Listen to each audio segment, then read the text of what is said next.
everybody. This is the Roll Skull Podcast. How are you doing, Zakk? I have learned some incredible news over this week. Huh? Oh my goodness gracious. So, hey, did you know that they're making an Avatar live action show? Yes, I did. Did you know that they plan on not involving any fun adventures within the live action Avatar show? That's incredible. But speaking about fun adventures, you know how you have traveling companions on those fun adventures? Oh, yes, absolutely. Look over there. Who's that? Hey, what's good? It's your boy. It's Vexus, the Lurking Legend, head cook, and host of The Last Arc. Y'all can just call me Vex. Happy to be here. What's good? Hello, No sir. way. What's up, brother? Yeah, I've been seeing so much. We literally, over on the Last Arc YouTube channel, literally just did an Avatar The Last Airbender live action like prediction stream, and then like all of this stuff just started to landslide in ever since. Oh my goodness, man, gracious! This is spicy. This is crazy. Like, they were all into it. Oh my goodness, they were already throwing red flags at me when they said, "Oh yeah, we need to tone down Sokka's sexism," because apparently, showing a boy who goes from being sexist to learning to respect women as equals, that's problematic. But I heard a good take on TikTok of I forgot. Oh no, I think it's King Lion. Mm-hmm. He was like, "Well, if they had, that's all you would talk about." I'm like, that is true, but at the same time, can we follow something for once? Kind of like how we didn't give Sanji the swirly eyebrow, but can we just follow through with something? Or just don't do it. That's always an option. Yeah. At least OPLA tried to maintain the tone. They did. They really did. Yeah, I think it set the standard, and a lot of people have been saying that, but I feel like, people are now trying to push past that, I guess, and they're realizing that it's a different time than it was when this stuff was originally coming out, and I get it that a lot of people don't really feel confident doing a straight one-to-one adaptation, and they want a little bit of room for creativity and this and that, and especially with the way that I guess cancel culture is in today's day and age, it makes sense that there would be some sort of it's an adaptation, right? But I have a lot of trepidation. This is kind of before I was on the fence. I was like, sure, and I was leaning optimistic. Now I can't really say that. At the very least, you need to look at the wider picture and understand the core of why people liked this silly children's cartoon that aired on Nickelodeon. And I don't think it's because it was extremely serious. That's part of it, but a lot of what people love about the show is the silly moments, the character, the soul, man. Speaking of silly moments, are we going to get rid of the 6-limbed flying bison? Is that still going to be a thing? I mean, probably. I hope so. I mean, you got to keep Appa in. Because I've shown what Appa and Momo look like. I've heard of some people complaining about the way that Appa looks like. I think he looks adorable. And Momo looks really great as well, as far as the effects. I haven't seen too much on it, though. I'm not going to lie. I like the source material a lot. Mm-hmm. Shout out to SSJ Cody in the chat. Sorry, but I like the source material a lot. I just I don't know. I'm very anxious when it comes to live action adaptations. I still haven't checked out the Yu Yu Hakusho one.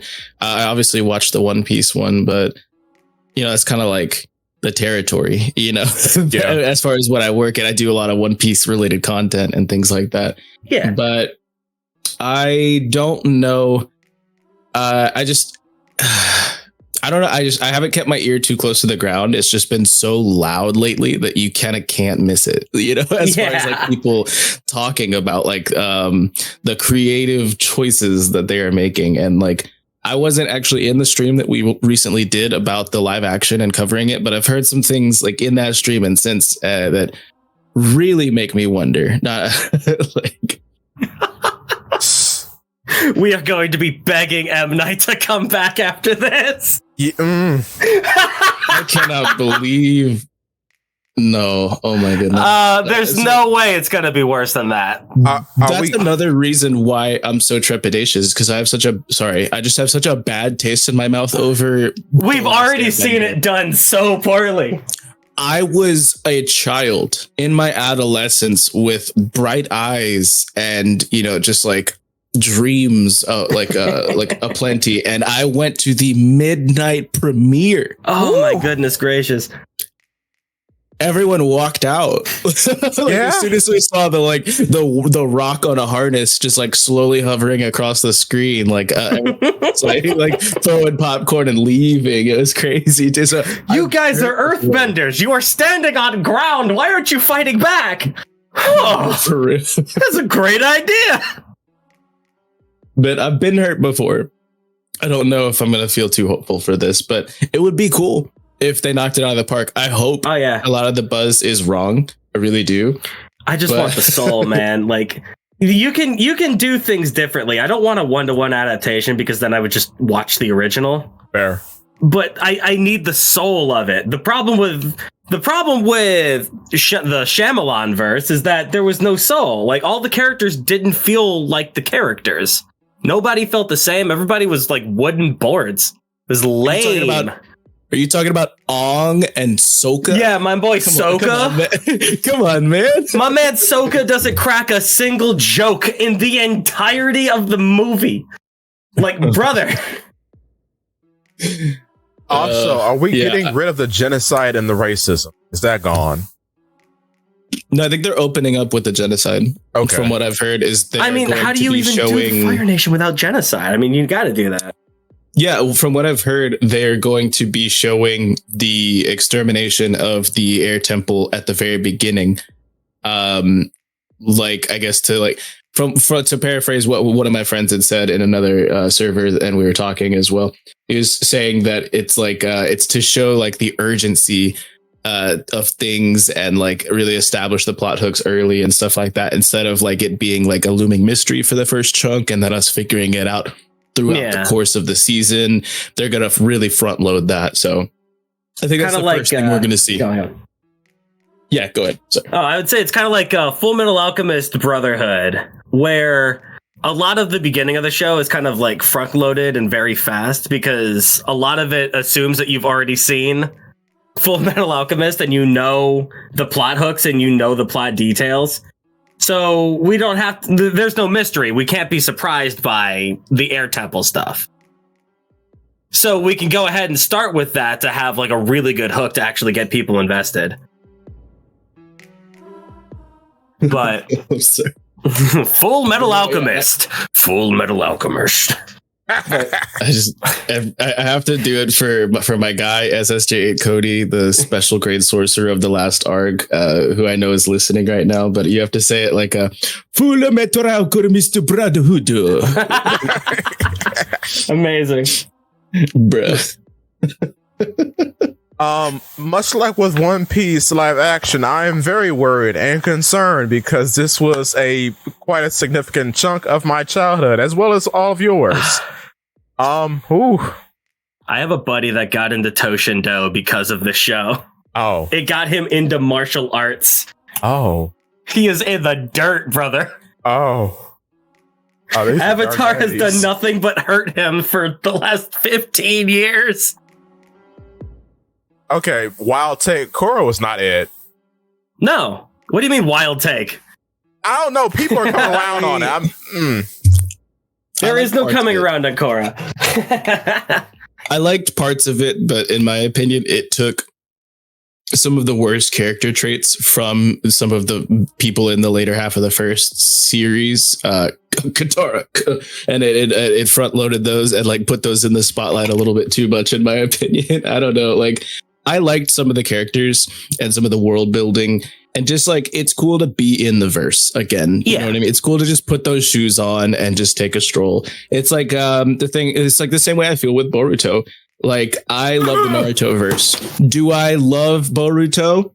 Not the anime. The manga's been gas lately, but it's just like, regardless of what is actually being done. Like some of the characters are cool, and it's just cool to be taking a stroll in the verse again, you know what I mean? And just like familiar territory and just getting to like expand upon these things that maybe were only like briefly touched on or hinted at. And it's like, it's just really cool. And I think that some things were a really cool continuation in Korra. And then I think some things fell a little bit flat or went a little over the top, but it was interesting. And I will say that it like, what was his name? Zahir. That was like the coolest villain ever. Like in my opinion, like dude was awesome.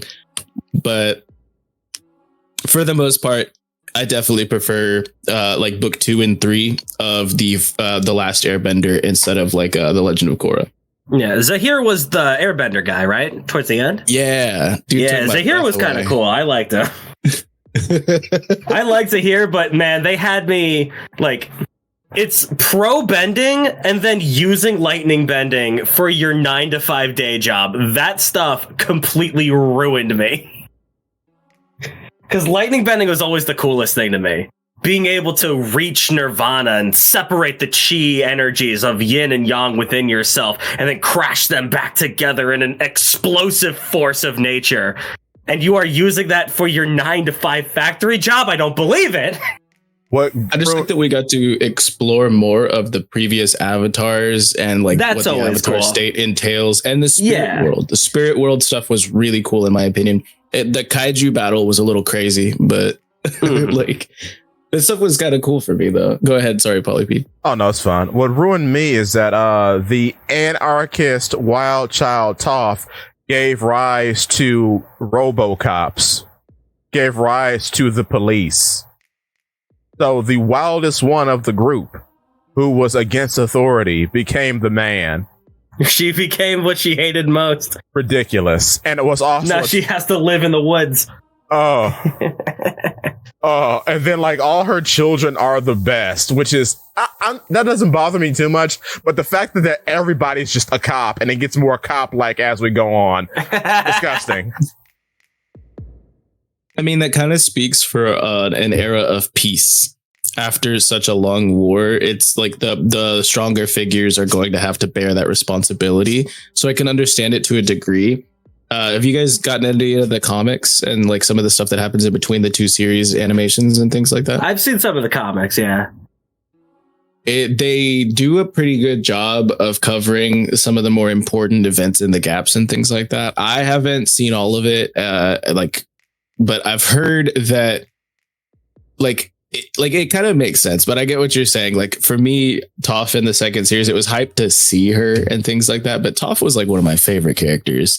And I, as a legally blind individual, that was some of the first actual representation for like low vision folk that I had seen in, for lack of a better term, that I had seen in media. Yeah, it was, she's her, you know, and it was really, really dope seeing her again. But I agree, it didn't seem like, but I mean, from like an actual world building point of view, I guess it makes sense, right? Yeah. I'm gonna be real though. If we can go full circle, if Avatar The Last Airbender live action, if this makes it to book 2 and we get Dwayne The Rock Johnson to play the boulder, it's worth it. Oh, it's worth it. That is crazy. If we could go full circle on that, because originally they wanted to get Dwayne to play the boulder, but they couldn't because they couldn't afford him. So they got his former tag team partner Mick Foley to do it instead. Mick. Oh my god. Oh my god. Oh yeah. Oh yeah, baby. Oh, that would be perfect. That is crazy. Yeah, we were joking. They were joking on the Last Arc channel in the stream that we did about literally this right now, about the boulder, and I completely forgot. I'm not even gonna lie, I forgot that guy existed. He just got so humiliated. All my homies love the boulder. He's the ultimate feed fodder for Toph. Oh, it's so good. Just reminds me of in Spider-Man, like when you got Macho Man Randy But they got Savage. Macho Man. As Bonesaw? Bonesaw! Yeah, bro. Bonesaw is ready! Oh, yeah, bro. Oh my goodness. As I go through life, I'm slowly starting to realize that the Tobey Maguire verse is correct and everything else is incorrect. Spider-Man 1 is objectively a perfect movie. Yeah. Pizza time. I'm sorry, I just have to say pizza time. Yeah! Yes, sir. Oh my goodness. I love Jamie Foxx in the Andrew Garfield verse, but he's better in Homecoming than he is in his own movie. Yeah. Which is weird, but there we go. Also, Spider-Man 2 might be art. Mm-hmm. It's so good. Like, I really like the second one. We don't really talk about the third one, though, right? The third one has merit, but too much studio meddling. The Troubles. I just when he's doing the dance and he's like being super edgy with the like hair part. I love that part. I love that part because it's. You mean ironically, right? No. It's actually art. It's actually genius. Because this is okay. So Peter Parker is a nerd. Peter Parker is a goober. He is a geek. He never was popular in high school because he was too busy being bullied because he liked building scientific contraptions. He was never like the guy. So he gets this suit that gives him crazy amounts of confidence and he walks into the street and this is what Peter Parker thinks is cool. And it's him dancing out in the streets being an idiot. Oh, I love it. It's like the meme where Homeboy's like grasping at the butterflower and he's just like, but it's like is this Riz? Like, is this Riz? That is 100%. Like that scene is like, that is peak Spider-Man 3. That's what I love about that movie. Also, Sandman is kind of dope. Sandman is very dope. I like the storyline there, and honestly, the special effects look really great, like for their time, and even they hold up. Yeah, the sound effects hold up to this day. So like agree. What made that movie not so great is the whole Venom thing. Yeah, because Venom's got to be in this movie. Why? Because Venom. If they get to book 2 in the live action, we need the same sound effects for the desert. That would be so sick. That'd be sick. Oh my goodness. Like, honestly, that's what I'm most excited about, though, is like, for me, Avatar: The Last Airbender book 1 was cool. It felt kind of training wheels-ish up until you get to like the last bits and you get to see Katara really come into her waterbending and things like that. And it's interesting, and I can understand in an adaptation that they would cut out some of the, I wouldn't say filler because that term does not apply here, but the filler-ish type of things. I can understand them not wanting to spend like hundreds of thousands of dollars on CGI to make like a giant elephant koi looking like how it does and stuff like that, because that stuff is expensive. I can understand some of it. So again, I want to be, and I am an optimist at heart, right? But just the fact that like the actual directors were like, yeah, we're gonna creative differences, we're not gonna be a part of this anymore, and things like that. It just feels, man, I'm worried. But if we do make it to book 2, then I'll be excited. Because like, book 2 hits so hard. Book 2 is so good. Oh my god. But like, can you even have Avatar? Like, can you even have book 1 without the Kyoshi Warriors? I think they're doing the Kyoshi Warriors. I just think they're gonna like, I don't know. Like, it's like, it takes a level of nuance. Yeah. That it's like, and it was in a kid's show before, and this is gonna obviously be like, and with One Piece live action as well, we're like, oh well, it's a kid's show. Then they show Zoro just pulling up this pieced up dude's body in a bag and just slapping it on the bar top and stuff. I'm like, wait, this is a kid's show, right? Like, so I don't know how much they're going to adapt it to try to be maybe a little less whimsical. But like, yeah, like you were saying earlier, like the soul needs to be there. So I don't know, man. It's going to be pretty crazy. Speaking of soul,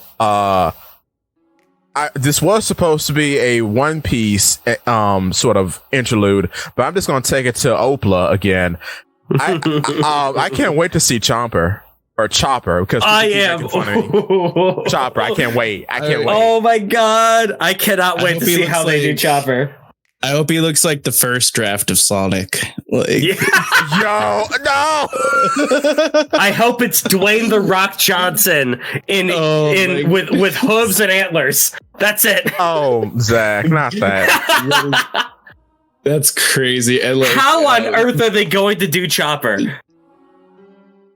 I'm not sure, man. But like, so the thing is that we're just now, and like Straw Hat Lucas, the captain of the last arc, is like extremely ear to the ground about the live action, and we're tight with like Desnus the dwarf, who's also like, he's like kind of like the guy on like live action as far as like YouTube, and like he's been doing a lot more on TikTok lately as well. But he blew up on it for season 1, and we just got an announcement from Taz Skylar about season 2. And how they cannot wait to start going back to where their filming location is. Things are like in motion. Things are going to be happening, and they can't wait to like knock it out the park and stuff like that. So, according to Straw Hat Lucas's, expert insights, he's pretty sure we should be getting casting confirmations soon. And so, the second we figure out who's casted for Chopper, the internet is going to shout. It's going to be crazy. It's going to be nuts. Like this is going to be sick. Like I can't wait. Yeah. Like, are they going to get like an Andy Serkis type? Are we going to do all CG, or is it going to be like an actor? Like the moment we know who's cast is one thing, but we need to see the effects. Yeah. Yeah. Somebody put it on TikTok, and I know it was a troll, but they're like, "What if they just write out Chopper? What if they just don't have?" I mean, that's one of my theories. Write out East Blue 5 only. Write everything else out. The boldness. The boldness. That means we don't have to worry about CG reindeer. We don't have to worry about giant mechanical man. We don't have to worry about skeleton man. None of that is in the books at all. We don't have to worry about it. None of it's even worthy. East Blue 5 only. Go on. Straw Hat Lucas did confirm that Oda has confirmed that Chopper is coming. Okay. Yeah, he could be in the story. That doesn't mean he's got to be on the crew, though. Hear my boy Zakk out. He's cooking. He's cooking right now. No, honestly, it would be a travesty. Oh, it'd be horrible. And I need them to do like some Ghost Rider like stuff with Brooke, you know what I mean? Yes. I will fight the entire production. We're pulling up to the production like the Straw Hats at Ennis Lobby. Or Arlong Park. We're doing the walk up to Arlong Park. Bum ba da bum ba da da. I'm super excited for season 2 of the live action, because I hope that they learn a little bit. I don't think there was much they did wrong in season 1 of the live action, since we're pivoting to One Piece now.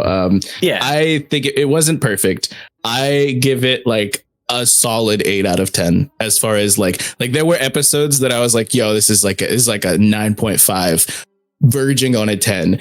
But then there were episodes where I was like, and I'm talking about Syrup Village. There were episodes where I was like, this is like a 6 at best. So I averaged it out, and it's about an 8. I liked it. I was not let down. I would put it far and away above every other live action adaptation of anything I've ever seen. Again, have not checked out the Yu Yu Hakusho thing yet, though. But I'm also, I'm very excited to see Russian Robin. Give me. I want Robin to roll up like Heavy Weapons guy. I need that. I cannot wait to see Wapple eat himself. In live action. I can't wait. I need every devil fruit to look disgusting and freakish. It should, actually. That is actually perfect. Gum Gum Balloon is perfect. It's awful. I love it. Give me Eldritch Abominations, like absolutely. Which fits Chopper, because even in the series, people are like, "What is that?" Yeah, they're like that all the time. Like, ew. Dude, he's got a blue nose. What a freak! That's a tanuki, right? What is that? Oh my goodness. That's a thing as well. I'm like, are they going to adapt that recurring gag? And if so, they have to make him like a very small boy. You know what I mean? Like he's got to be tiny. So like, I don't know. Are they going to adapt recurring gags? Like how much budget do we have saved aside exclusively for chopper scene? Because that's got to be a thing now, right? If he's going to be a mainstay on the crew.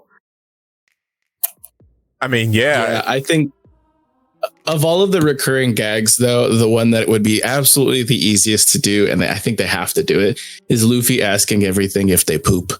Yes. Absolutely. Yes. It costs $0 to make that happen. And if they don't, I'm going to cry. I will cry. Also, I can't wait to see this tiny small boy turn into a giant man. Because people forget how often Heavy Point is in like time skip. It's all the time. Oh man. But going into chapter 1106, we have a crocodile wearing Lacoste. My man. Fire. It's kind of fire. Dude's drippy. It's hot. And I'm glad Robin is reunited with her old boss again. Amazing. It's crazy, yeah. Although I think they got the gender wrong on them though. Oh my god. No, people were saying that I think this completes the cycle. That since we stopped doing the Neomads and the Germa Emotionless Excursion, we've gotten one-off little cover stories of each of the Straw Hats, and Robin is like the last one we need. I haven't checked. I haven't fact checked this, but they're like, yo, so that you think that now. I think Brooke might need one as I don't remember, but like we've gotten like little tidbits from each of the Straw Hats in Brooke getting screen time. Amazing. Imagine. But like these were just art requests. But like if we actually go into like a legitimate cover story again after this, like a series of events, and like if it could be canon again, like the Germa's Emotionless Excursion. So if we do, could I ask you to like what you think might get shown like off panel, but still? I already know PW's answer here. I'll let you go first, Zakk. Oh man, what do I even want to see? You go first. Let me think about this. Yamato's Odin Adventures in Wano.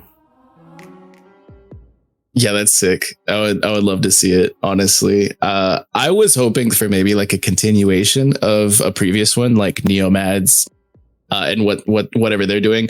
Or like On the Decks of the World, I think the series was called, which was post time skip when it was showing us all of the Grand Fleet and what they're doing, because everyone was thinking that this chapter would be a huge reveal for that. Oh my god. When is the Grand Fleet gonna come?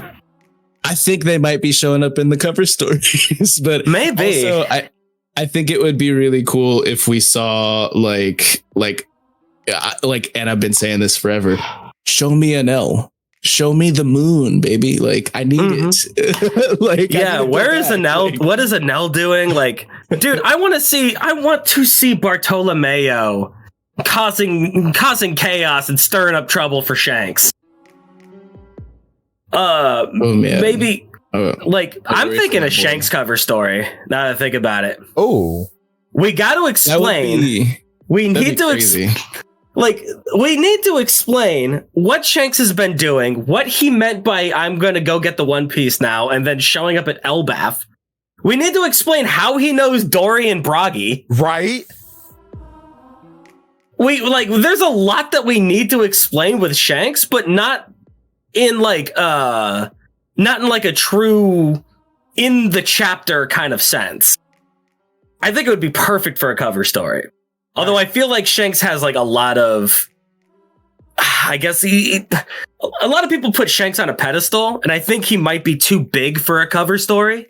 Fair. Unlike my goat, the king of the pirates, Buggy, baby. But go hear me out though. What if it was like his Puddle Pirates, like the Shanks like alliance? You know, like all the other allied. Like if we got a little bit more on them, I would love to see that. Yeah, I want to know more about what Shanks has been up to. Because I know that we're supposed to keep him real mysterious for a reason. But how does he know Dorian Bragi? I guess they'll explain it. I mean, fair. I mean, yeah, because, since we're into canon stuff proper, I popped off when I saw it. Did you? I kind of did because I think I know the part you don't like, where they know that he's the sun deity. Ew! I know you didn't like it. I mean, that means that Shanks knows.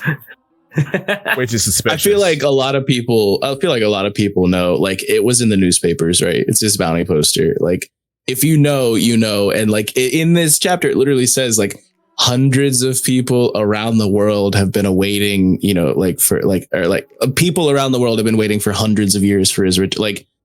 Yeah, but not the only person who knows like what Nika is, right? Yeah, but the people who know what Nika is don't know what he looks like. Yeah, because Kuma doesn't know. The only people who should know what Nika looks like is the Gorosei. No, Vegapunk. Or people who were around. Vegapunk does, though. He said the warrior in white, right? I don't know if that was officials or if that was like a scanlation, but yeah, like it's they talk about how he'll show up. Like the pose like is obviously like somewhat common knowledge because like Clap passed it down to Kuma and Kuma passed it down to, and we saw like an admiral doing it, and like I don't. It's like so like the pose is pretty familiar, and like I don't know. It's. I don't think it's impossible to think that, and like especially because we know that the giants are a warrior race, warring race, and things like that. And on Elbaf, the little bit that we did see in Mother Caramel's flashback, she summoned Pandora, and they literally hailed it as a sun god. Exactly. And so that is something that's in their lexicon, like in their belief structure already. So I think that it's not too far of a stretch to believe. And even what was it? Old man Hyogoro.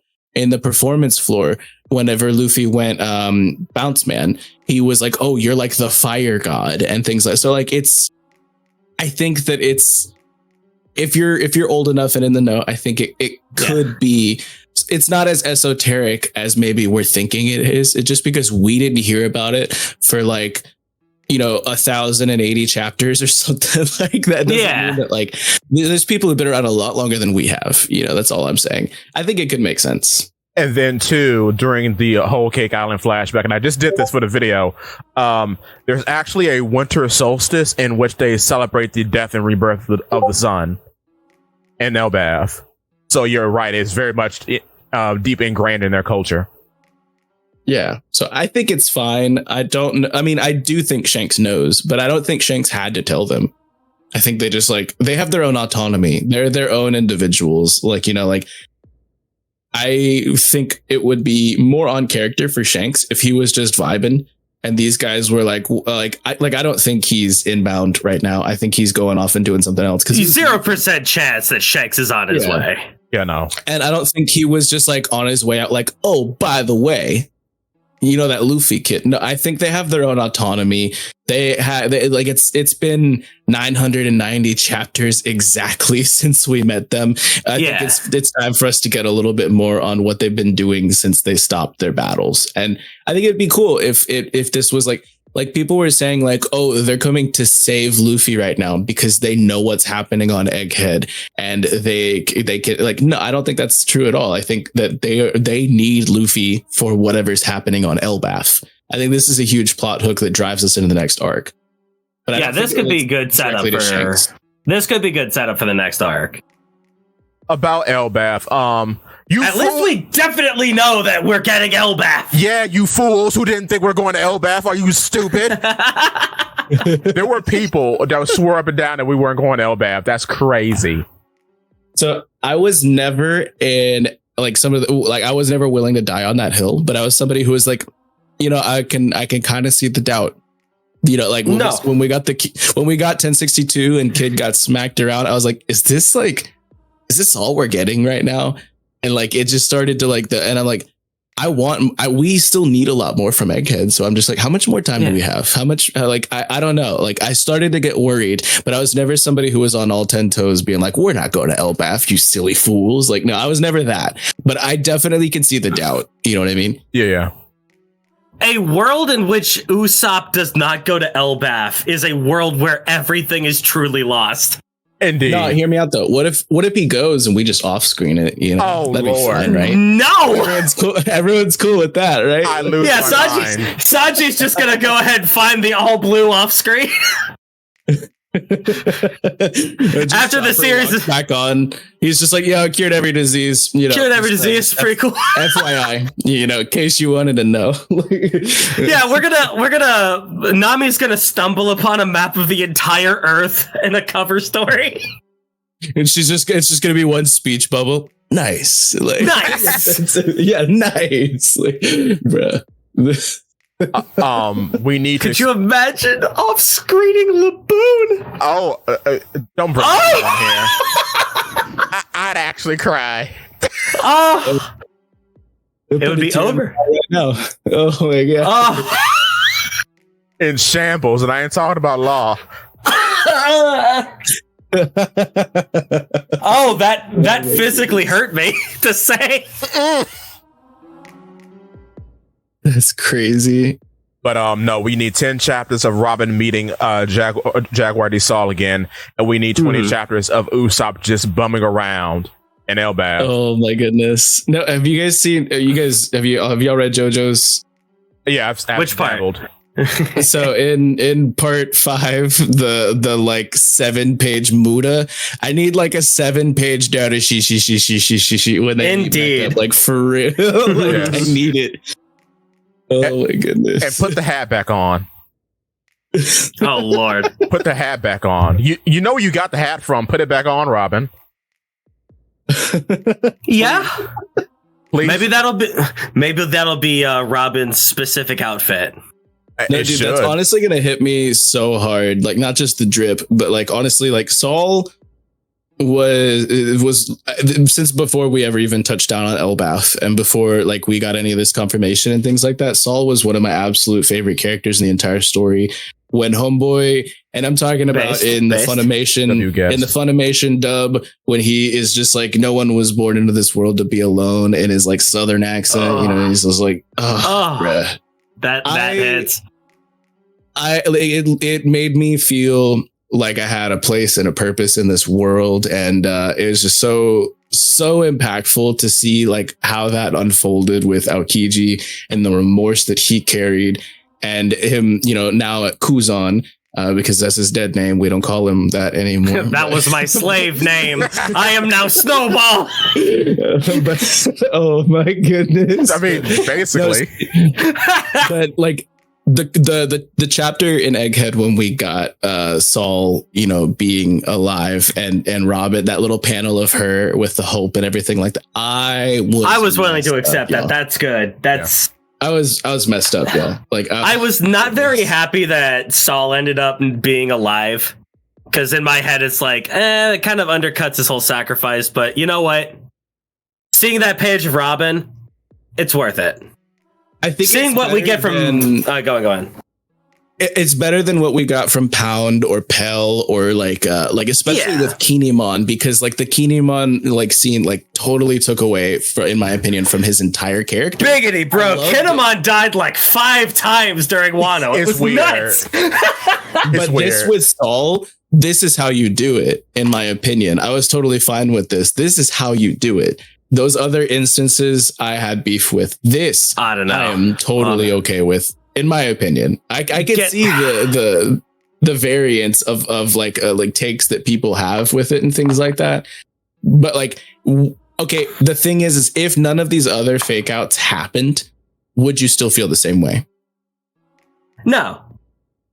There we go. So it's like the thing is you just have to like leave the ball in Oda's court and understand that sometimes he's gonna not hit the nail on the head quite as right as you think he will. And then this is one of those times where he just knocks it out of the park. This is insane, in my opinion. And I don't think that the Kinemon and Pell and Pound, like fake outs and things like that should take away from this beautiful, well-crafted event that we got with Saul, because it really does make sense with who Aokiji was to him and what his powers are and his importance to the end of the story now, which makes a lot of sense. And it was also just a really appropriate time because of the announcement of the man marked by flames. And everyone's like, is it him? Is it him? And now I'm pretty sure we all don't believe that anymore. But I thought it was just really intricate layering of story crafting and world building and things like that, that I thought it was extremely well done. Dude, when they first mentioned the man marked by flames, when it's just Aokiji and the Blackbeard pirates bumming around talking about like pirate tales upon the sea, that's one of my favorite chapters ever in the series. It's like, this is what makes it feel piratey. This is what makes the One Piece world feel big and expansive and explorable. It's like, yes. Oh, it felt so good. Blackbeard is like a real pirate. Like, he's so good. I don't feel like we're on a pirate crew a lot of the times when we're like as the Straw Hats.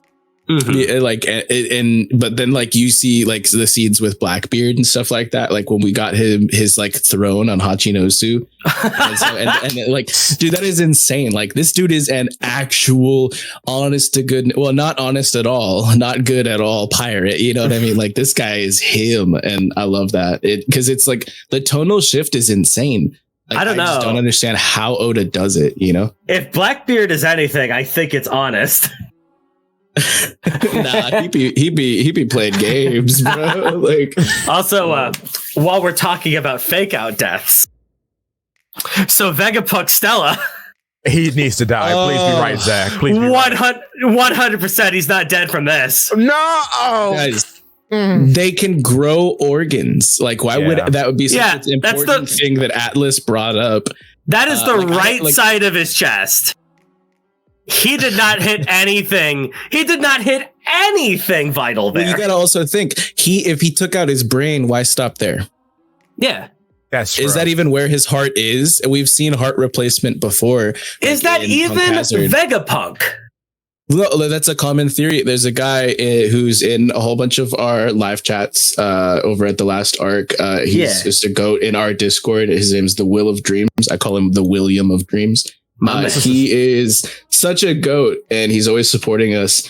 And he had brought up a few times, and I've been screaming it from the rooftops, like, what if the Stella body that we see is actually just a physical light hologram? I know there was blood splatter and things like that in this chapter, but he's a really, that's what I've been saying from the start, dude. Like like if the actual legitimate, like, autonomous brain and like soul of Vegapunk is elsewhere, and this is just a projection, or at least just an empty shell, right? Like, the brain is gone, because like that's the route I'm going. Oh, go ahead. Because like the way I keep thinking about it is like he's like Brook, in which the body doesn't really matter. It's like with Brook, the soul matters. So with the brain fruit, Vegapunk is his brain, and the body is just like an avatar for interacting with the brain. Oh, you got me thinking of stuff. Yeah, that's super interesting there. But like, so we got the mind, body, and soul. So we got the mind fruit, the soul fruit. Who is the body fruit? Could it be my boy Jesus Burgess, baby? Anyway. Like, I don't know. The way that I see it is like, oh, dude, sorry, I got derailed thinking about Jesus Burgess, the big man himself. But my apologies. Like, but Stella being stabbed. It's like, that's something juicy too. I'm sorry.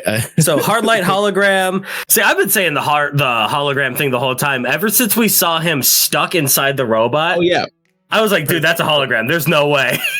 Well, we've seen him just teleport. He just bamfs like Nightcrawler and like stuff like that right in front of Luffy. He just no way that he just has teleportation technology in the world of One Piece and not shared that with anyone else other than the people in Egghead.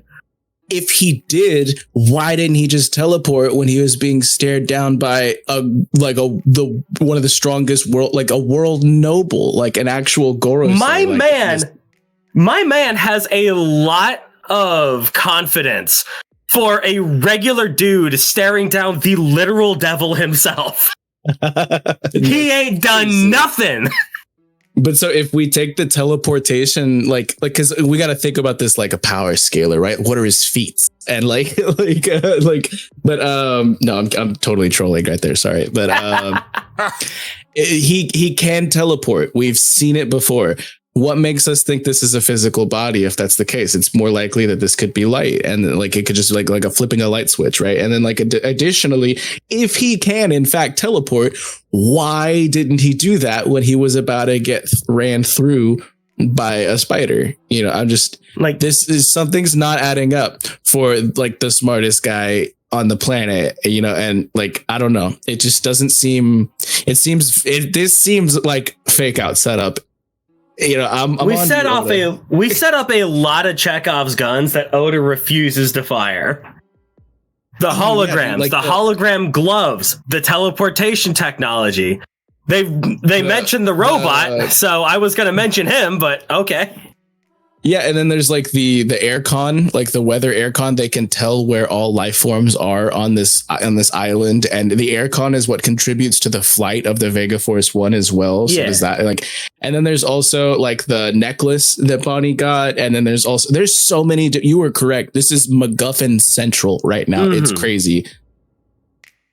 So also, I was mentioning. Oh yeah, you first. You haven't talked in a while. Also, here's another thought when it comes to teleportation. We know that it's very rare that devil fruits do just one thing. So maybe the brain fruit has some other powers that we don't know about. The fact that the brain fruit doesn't unlock 100% of your brain's capabilities and give you telekinesis. Yeah, that's weird. My man should be Charles Xavier right now. Right? Oh, wow. Maybe he didn't awaken. Which is weird for the thing about that, though. It's like, so your brain, you have access to 100% of your brain right now. You and me, normal IRL humans. It's just that like it's switching between which parts of the brain are functioning and which are at rest. So you're only accessing 15% of your brain doesn't mean that you're at 15% of your full potential. You're at your full cognitive potential. It's just that like, that's how we could stay awake for as long as we do. I don't think like I get that the brain fruit like probably could do a little bit more. I don't know if it needs to do telekinesis unless it's at a point where it's like, I guess like, and I don't think Vegapunk has like significant hockey at all, because we've seen with his will is like so swayed by funds and by like he has like ambition. Like, yeah, I'll give him that. But as far as his independent like dreams and will and things like that, does that count? Do we think that that's like him, like, you know, like I will be Pirate King, you know, or King of the Pirates? Like, is that like his thing where he's like, no matter whose side I have to be on or how many like towns have to burn or like islands have to get erased or anything like that, I will discover like the truest of scientific. Like, I feel like I don't know if he would have hockey like that. And we got from Kaido that you need hockey in order for an awakening to like come to fruition. And Vegapunk is not a fighter. Hockey grows from intense battle with other hockey users. Maybe he has a hockey bloom right now. Maybe. Like maybe that's crazy. But like I was mentioning this last chapter where have you ever seen Invincible? Yes, but it's been a minute. Yeah, so in Invincible, like the Secretary of State is just a guy, and he has to confront Omni-Man and buy time, and he does so by like taunting him and teleporting around. I wanted that scene for Vegapunk here, where he teleports around, and then the teleport goes wrong, he gets stuck, Chekhov's gun successfully fired, gets stabbed. But apparently we just skipped to the last panel of that. Well, it could be like a Kizaru thing, because we saw with Kizaru using like the coolest named attack in the entire series, in my opinion, which is like the Yasakani no Maganatama, which like he literally did the shadow clone jutsu and made like 8 of him. And like, who's to say that Vegapunk can't do or isn't already doing something similar to that? You know, I mean, my man already has other Vegapunk clones, like the the other Vegapunks are just proof of that. But the fact that his name is just Stella, like, I don't think this is the real one. Like, the true Vegapunk, I guess. Even if it is his actual body, this ain't him. I don't know. I feel like if he were somewhere else acting like outside of this, like Machiavellian, like pulling strings from behind the screen or something like that, like, would he really let like all of Egghead burn like it is right now, though? So like, I see it from both sides. Go ahead, Polly Pete. Sorry. Like, if anything, he is his brain. Yeah. Like the giant punk records that floats above Egghead has to be him. If nothing else, if there's like no other body, it would make sense that all that what he is his brain, because we've seen that already in Devil Fruits. And then like in terms of the hockey thing, even though hockey does sometimes bloom from intense battles, we have seen hockey kind of come up hereditarily, like with Isa back in Skypiea or Queen Otahime.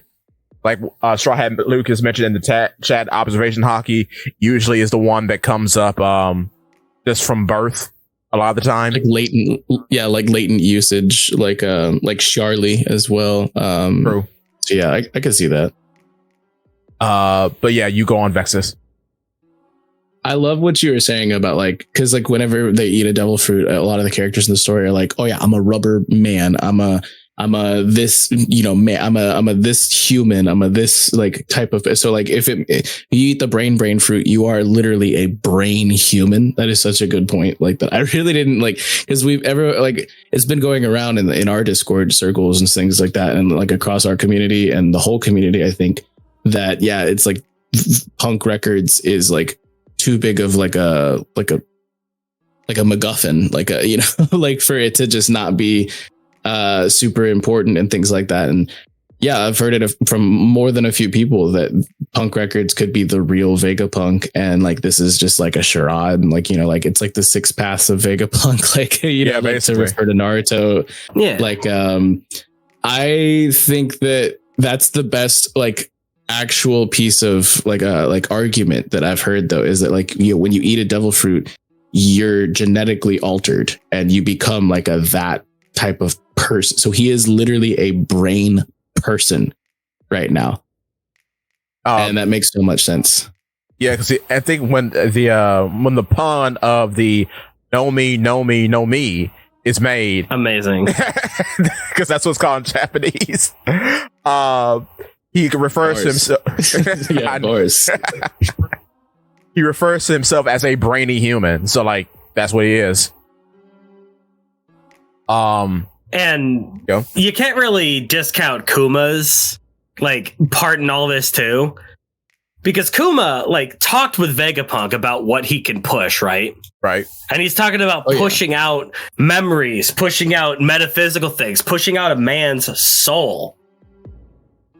Dude, he could push out Vegapunk's entire brain, his entire being, like the metaphysical knowledge that he has. And then that could be put into stuff.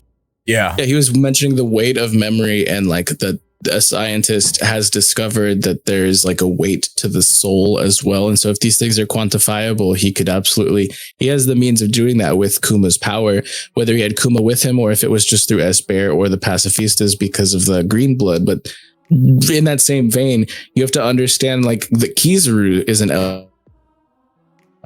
element in this as well, because the pacifistas lasers are modeled after Kizaru.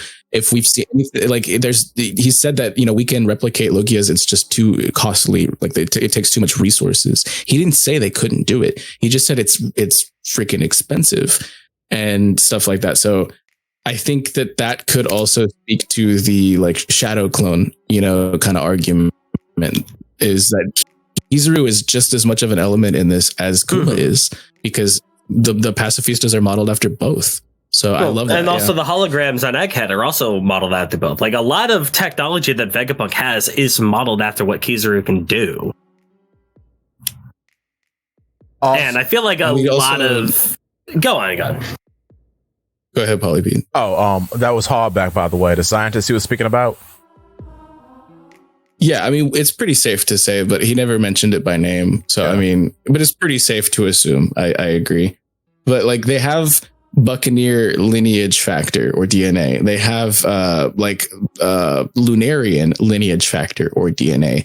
And we don't know enough about like what do y'all think that trait was that Vegapunk didn't finish his thought on? Like, could that come into play, or is that something completely different? Like, there's so many different things it could be, but I think we're onto something here, you know? I mean, we know when Oda decides to purposely keep things like under wraps, when he purposely goes, oh man, this group of people, after all they did do, we know that we're not going to get an answer to that for at least 900 chapters. So that's not going to come to play in Egghead.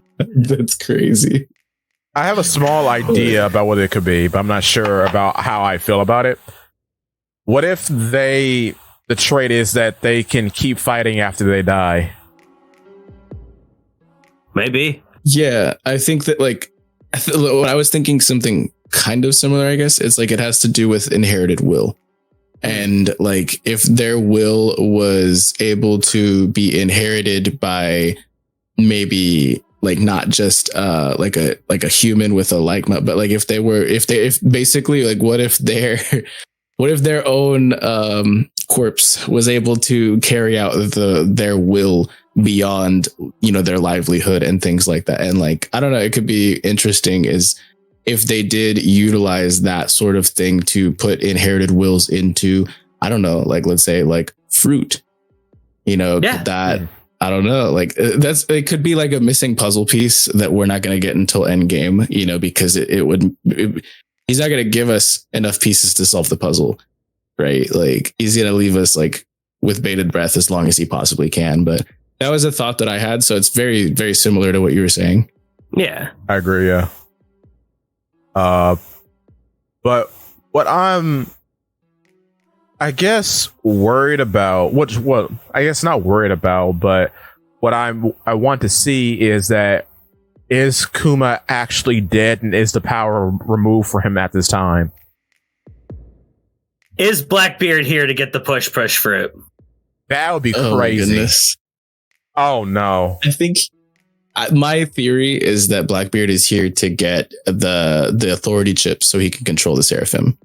And like I've been on this for a long time. That would be a very good thing. Started talking about it as well. But when he first showed up against Boa and Amazon Lily in the flashback, and Kobe was there, and he fought against S Hawk, he saw and he recognized it not only as a Lunarian, which is telling right there, but he knows the power that holds, but he also recognized it as a pacifista, yes, which it technically isn't. It's a seraph. And so he knows what that means. That was the first time we ever saw him use armament hockey. So he took the fight pretty seriously. This was also like Kobe was also expositing information about the authority chips right in front of him. And so I'm pretty sure, like, you know, if he was as smart as a lot of people are thinking he could be, that's something that not only would bolster his forces significantly, but it would also really, really take away from the forces of the world government. So I think that like he doesn't know that Agorose has touched down at Egghead. He doesn't know that Straw Hat is there. He specifically mentioned to Law, well, it could have been any one of you three that ended up here. How would I be to know? You know, it's just that it's you. And so he doesn't know if Kid or if Luffy or if no one significant other than Vegapunk is at Egghead. I think he just knows this is where I can get an authority chip of the highest, caliber outside of the Gorosei. Then he shows up and is like, oh, well, would you look at that? There's a Gorosei. So I think that's exactly what he's going for, in my opinion. Speaking of that, I've got some pet theories I've been cooking up for a big video that's coming up very soon. But you know who's just kind of lying around that has a lot of things that Blackbeard doesn't have at the moment? York. Yeah.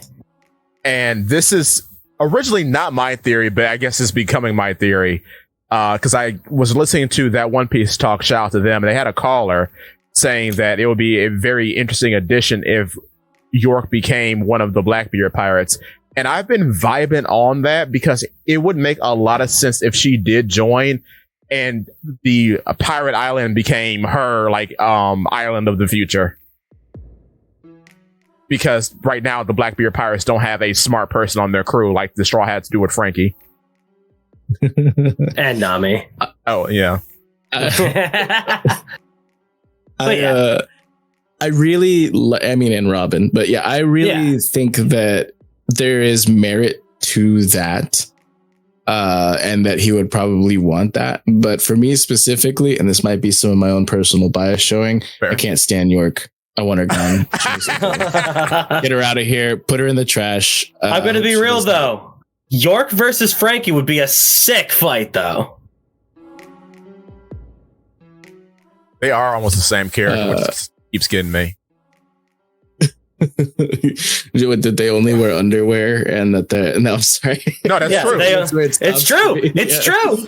They only wear underwear. They both have some sort of connection with the original Vegapunk. They both are based off of his research. They're both engineers.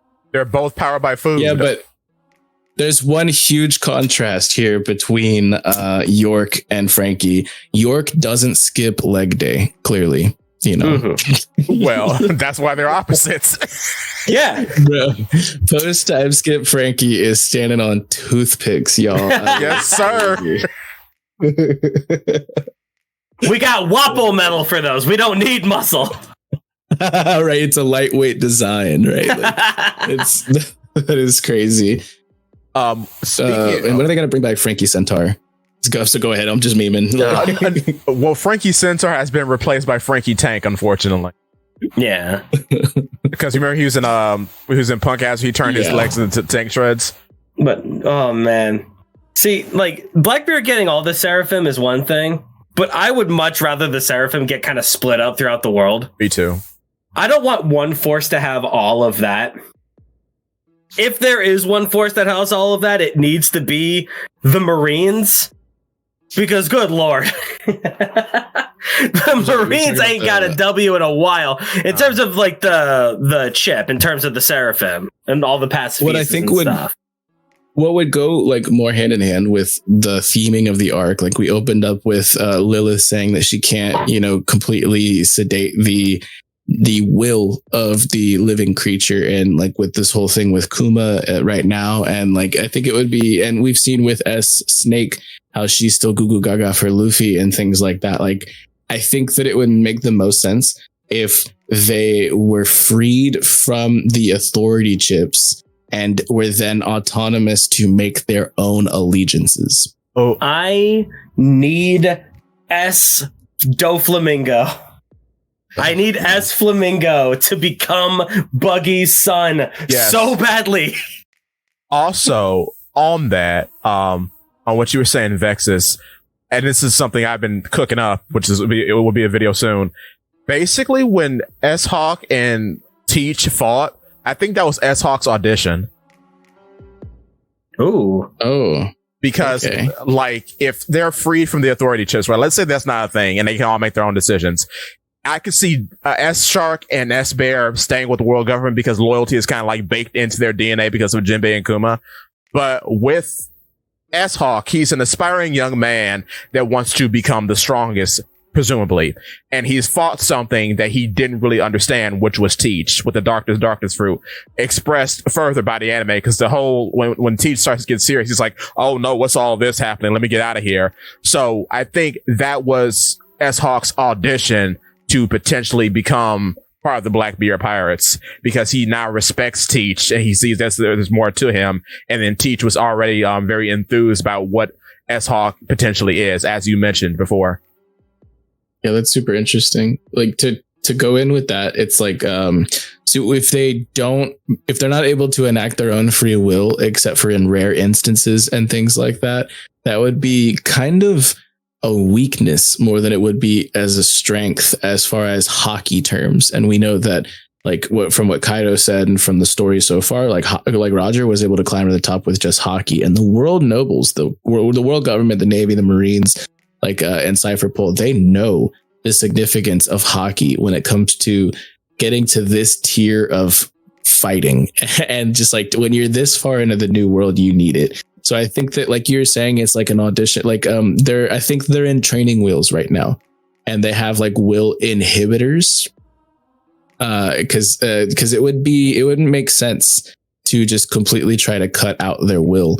And I think if Lilith is like, she was mentioning like, oh, we can't do that, then why try? You just kind of like have like a dimmer switch on it where, like you could try to have like, and so I think that if something does go down where you can like turn it to where their will is fully active, seeing the Seraphim unlock hockey and become even stronger threats to the end game would be something that, because like right now as it is, I don't think that they're a force that just completely replaces the warlords and that just completely changes the, like they're cool. But I mean, the warlords are mostly all working for some Yonko crew at this point, or at least are aligned with. Yeah. But before that, like before they were abolished and everything like that, and the world government came for them, like the thing is like there was a balance of powers, and I don't see the Seraphim as something that can maintain the balance of powers as we see it. And they're kids. We can assume for growth, and I think that would be one of the biggest means of growth is if they were able to enact their wills and unlock like just like supreme levels of hockey. Mm-hmm. And I'll also add to that, because it's very interesting that the first two Seraphim we see are clones of the two most hockeyed up characters of the warlords, I think, because first of all, Hancock is the first character in the series that has all three forms of hockey. And then Mihawk is the first character in the series that introduces us to the concept of a Black Blaze. Even though you can kind of see that as a bit of a retcon, that's still a hockey related thing that's very unique. So to have a clone of a character who was the first character to have all three forms of hockey, and then to have a clone of a character who is another example of a very rare hockey concept, does allude to these two clone characters having further development in the future. Is she first confirmed, or is it like, because I think like Rayleigh, we saw Rayleigh first and he's definitely got all three. It's just, I don't know, like, but I like the point that Rayleigh expressed all three. Yeah, she does have ridiculous hockey, which is crazy. And like, man, I need to see her like actually like seeing her in Marineford and in Stampede was insane. I want more Boa. Like I don't like her she got as fodder for Blackbeard. Yeah. Oh my goodness. I have very strong opinions about Boa as a character, although I do believe in a redemption arc and things like that. I just need to see her be more than just a gag, and like she had such cool moments, and then we just haven't like touched on that at all since. Like we did over on the last arc's YouTube channel, we did a waifu tier list, and I was adamant about, as far as waifus go, Boa's F tier. Oh yeah, like I was just like, no, absolutely not, bro. You don't want nothing to do with that. Oh my god. Wife material? Absolutely not. But from a power scaling standpoint, this chick is bad. This is insane. Like she is. I don't even think we've seen her like really even remotely flexing. Like I kind of see her in the same light that I do see Rayleigh as well. Like he hasn't flexed. He's sweat a little bit, but that's because he's hungover. You know, like yeah, come sure. on, like. But like these are characters that I think we're in the final saga now. I need to see more. Like that's what I'm super excited about, is like characters like those that we've barely touched on, and then other characters that have only even been hinted at and that are in the shadows, like Shiki and Rocks and like stuff like that. Like, you know what's crazy to think about? Rayleigh back at Shibodi. If we're talking power scaling, we're talking feats. If we're talking like this guy could beat this guy, so this guy could beat this guy. Relatively, Rayleigh is about as strong in Shibodi as Luffy is right now. I'd put him above. Because they both can fight Kizaru to a standstill. I would put him above, if I'm being completely honest, because experience does mean a lot. Like through and through the other day and stuff like that. Like Rayleigh's like 68 years old or something like that, and Luffy's a 19-year-old kid. yes, he is gifted. Yes, he has a god fruit. And yes, he has advanced forms of 3 types of hockey, but advanced is not mastery. And I think that Rayleigh has mastery. They call him the Dark King himself. And like Shaki had said, as it stands right now, he's 100 times stronger. And that it was cool that we got that part where Kizaru came into Egghead and they're like, we're 100 times stronger than back then. Yeah. I don't take that as like hard quantifiable evidence though. Yeah, that's not them talking about how big their Dorikis are. That's just the reference. No, but I think that honestly, I think that at this point, like, yeah, Toon Force is crazy and goes burr, but Rayleigh is, and with his age, you know, we've seen that in age, you're not as capable of pulling off like 10-day fights like, you know, the Admirals did during the time skip, or even like 5-day fights like Ace and Jinbei, or 3-day fights like Big Mom and Kaido and things like that. Like, yeah, I don't know if like Garp or Rayleigh are, because of their age, are going to be able to like, you know, but the thing is I don't think they need 3 days to put someone in the dirt. You know? And like Luffy is somebody how long was Luffy and Kata? That was like 2 days, right? That was like, it was like 8 hours. It was only 8 hours. But he fell out of form, and that wasn't even Gear 5. Like, and he fell out of form mid-fight. So, like, that's the thing, is Luffy's not built for the endurance running. He's built for, like... No, Luffy came up with shortcuts of power so that he could deal with the new world. True. So I think that I still put Rayleigh above Luffy as far as, like, Rooftop Onigashima, like, conquers coding, like, pre-Gear 5. Rayleigh dog walks him. As far as Gear 5... now we're getting to where it's a real fight, in my opinion. Yeah. On Rayleigh, and this is going to be a short coming up maybe tomorrow, but you know, I had an interesting thought. What if he's just Hancock's dad?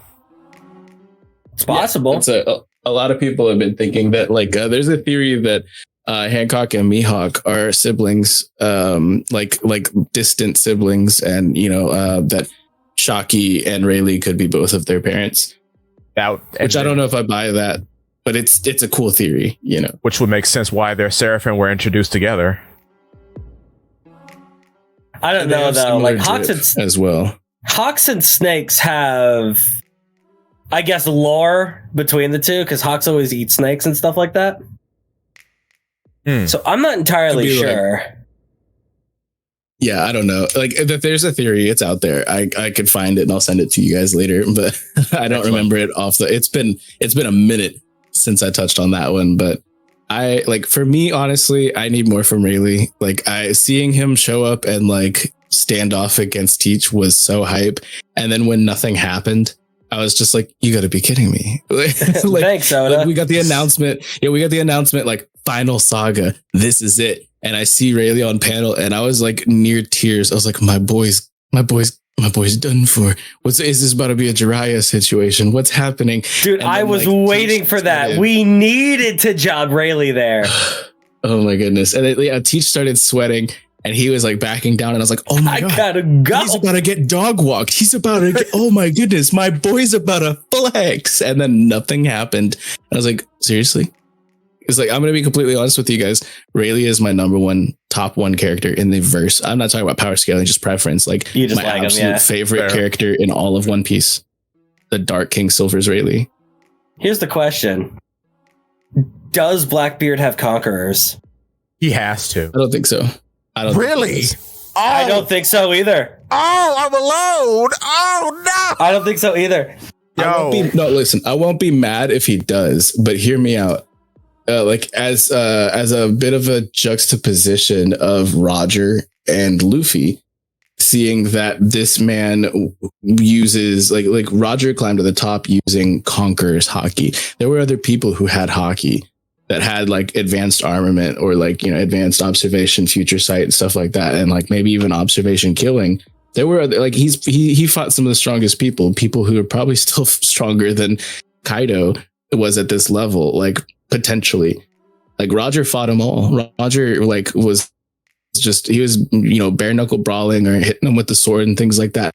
And like, we can assume that what put him at the top, the absolute pinnacle above anyone and everyone else, was his usage of like advanced conqueror's haki, mastered conqueror's haki. So that's what carried him to the top. I think it's safe to say that, right? Yeah. Mm-hmm. And so with no devil fruit, and then we see specifically Teach at the very beginning of like his arc is specifically searching out devil fruit, not just one, but multiple of the strongest devil fruits. And so, yes, although we do see him having, he wants a haki, shortcut to power instead of being born with it, or instead of earning it. Yeah, I don't see him as a conqueror per se, or at least if he does, it's not like an advanced conqueror. I think he's got like I don't know, like like ace levels or kid levels or Don Chinjiao levels of conqueror's haki, right? I don't put him like boy. I'm sorry. But the thing is like he is specifically trying to get to the top in conniving, backstabbing ways with, and also by garnering devil fruits, not just any devil fruits, but the most destructive devil fruit in the paramecia category, the most like power, like I forgot what they said about the yami yami, but it has like an epithet as well. There's a few devil fruits that have epithets, like the Ope Ope no Mi is specifically referred to as the ultimate devil fruit. The Magu Magu is the highest offensive force of any Logia. And then like the Gura Gura is referred to the as strongest one. Fruit. Yeah, it literally the most destructive paramecia there is. And like then the Yami Yami is, so he's going for these these notorious have notoriety. Fruits, and so like he is not going through Roger's path of things. And I could see, like, as a juxtaposition and an inversion of sorts, him not having conqueror's haki and instead using devil fruits to bolster himself to make up for the lack of that. You know, I can agree to that, because the thing about the darkness fruit is that when he's talking about it, he talks about it in absolutes, as to say everything gets sucked in by darkness, whether it be blaze bombs or light or whatever.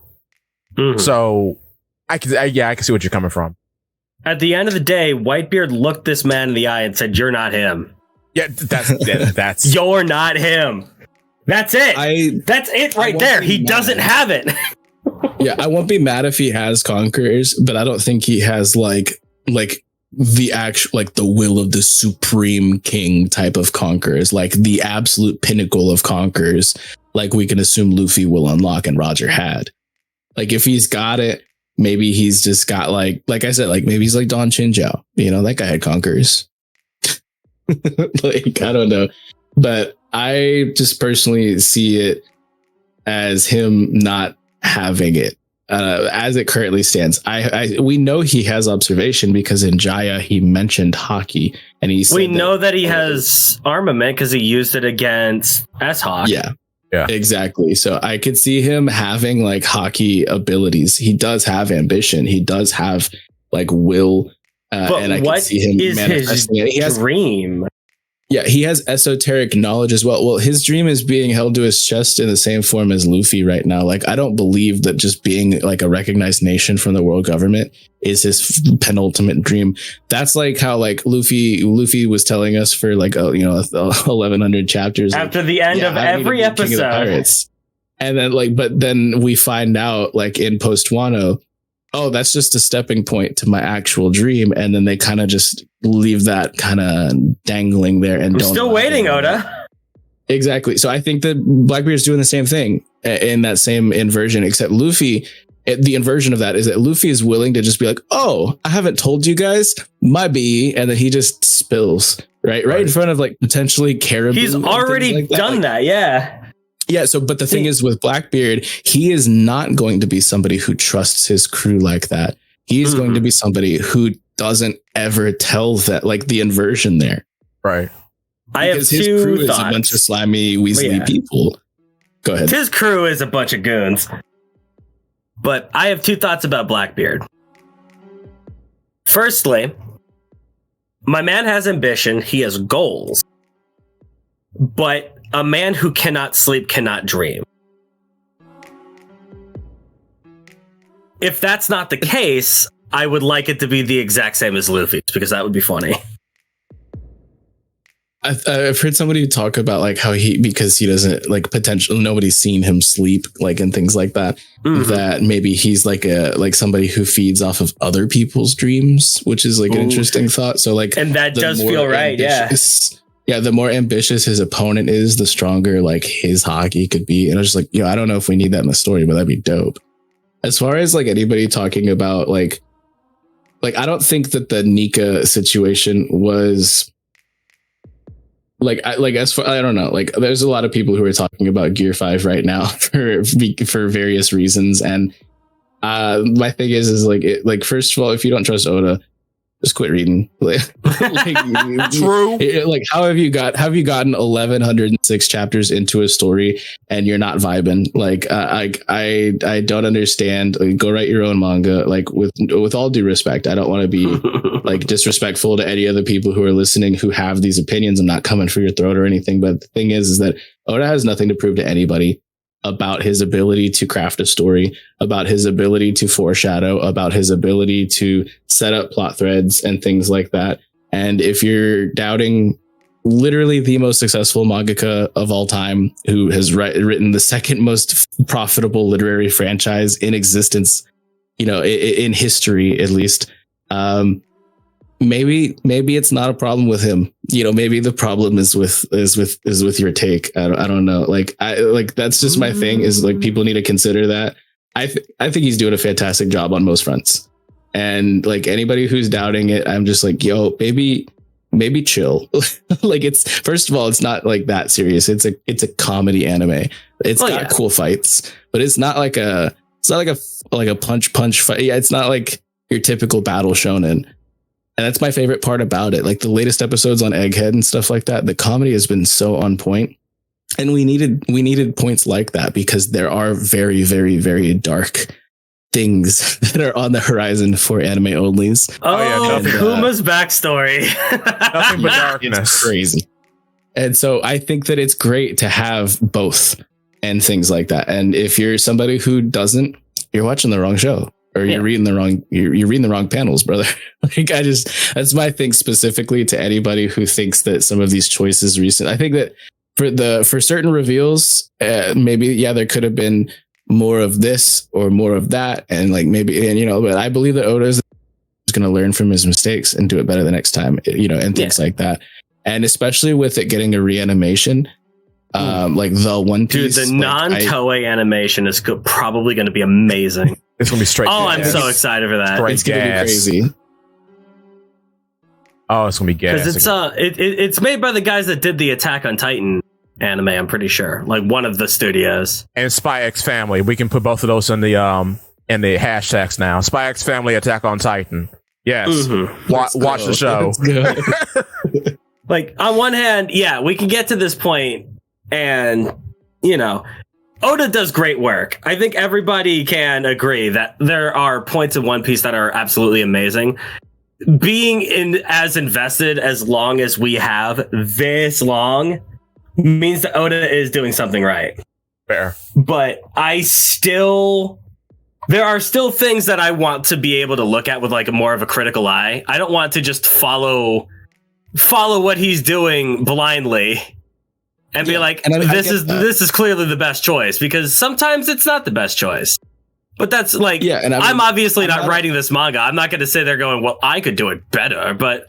Yeah, but I mean, I myself am not an echo chamber. I'm constantly discussing on my platform over on the last arc where like different takes and things like that. But at the same time, like, there is a point where people have like more than a fistful of gripes about the story and about very important end game pivotal plot points and things like that, where I'm just like, okay, so then don't read it. Like, but I think it's fine to have your own opinions and like your own thoughts and form your own theories. That's like one of my favorite things to do as a person who makes theories and discusses and does like multiple hour like cook sessions on YouTube and things like that. Like, I absolutely understand, questioning everything and like, figuring out like what more there could be or what more could have been done and things like that. Yeah. Like, by all means, I get that. But like, there's also just a point where it's like, okay, so are you not going to mention anything positive about the story? Yeah, that's where it gets me lost. Yeah, because there are some people that only want to complain. And a lot of the times it's people who aren't even completely tuned into One Piece. Like if you see like I'm not on Twitter, but I've been seeing a lot of things just because I am on the internet, you know, so it's inevitable. And with a lot of recent events and things like that, there's been so many individuals who are climbing out of the woodwork and they're not even actual avid fans themselves. They're like, yo, One Piece wasn't good to begin with. Yeah. And it's just like, bro, seriously? Like, I don't know. It's just, it feels like it's just such a cool time to, you know, like take a dump on One Piece. And I'm just like, really? Like this is, I don't know. I'm nothing but excited for what is to come. I think that this chapter specifically, and Zakk, I know you have a deferring take, so I'd love to hear you cook on it a little bit. But like, I think this chapter specifically, as far as a setup chapter goes, and there were reveals here, there were some big reveals here. But as far, I still consider this a setup chapter. And as far as the setup chapter goes, I think this is an 11 out of 10. I think this absolutely demolished it. As far as like a normal chapter, if I'm thinking of this as like something in the veins of like 1082 or 1086 or like some of the other big chapters we've gotten in Egghead recently with huge reveals, like the titles and names of the Gorosei or like Buggy's speech or like Kid getting dunked on. Like, you know, this was not quite up to muster for that. Although there were some like panels that went really hard and things like that. So in that line, I'd give it like an 8.5. But as a setup chapter, and I believe this was just a setup chapter, because of like the last panel specifically, like I think this is an 11 out of 10. It knocked out of the park. Fair enough. But I'll let you go, Zakk. Like when I have problems, it's always like real small nitpicky nonsense. Like a lot of the things that I think about when reading this chapter in particular, it's like a lack of weight for a lot of the decisions that Oda's made. And it's weight that is lacking with exclusive reasons for stuff like having Saul be alive, like Pound and Pell, all this kind of stuff. A lot of fake out deaths. And then we're going to have like this big monologue moment with Vegapunk ending with him being stabbed through the chest. But does anyone believe that he's actually dead from this? It doesn't feel like that has weight, even though this should be a massive moment for the arc. But I can't find myself to care about Vegapunk in this moment because it just feels like there's so much he could have done, didn't do. It just feels like I mean, he's not going to die from this because this is One Piece. So it feels like this should be a huge moment. Not really anything. It ends up like having the wind taken out of its sails because of previous decisions that Oda has made. And that's kind of one of the problems of just long form storytelling like this. Is that eventually you could just like read the room and be like, okay, well, this isn't a thing, even though he's trying to make it shocking.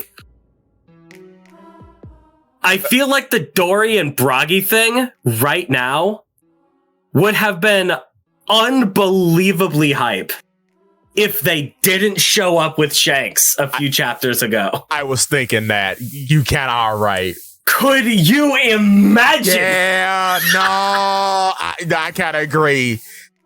Because I can see that. Because I felt like killing the Victoria Punk in that fashion, I get why it happened. It feels so unnecessarily mean because of what the ship means to Kid and Killer. And I'm like, bro, why? In their defense, Kid shot first. I mean, yeah. It's Shanks' mind, of course. I hate Shanks.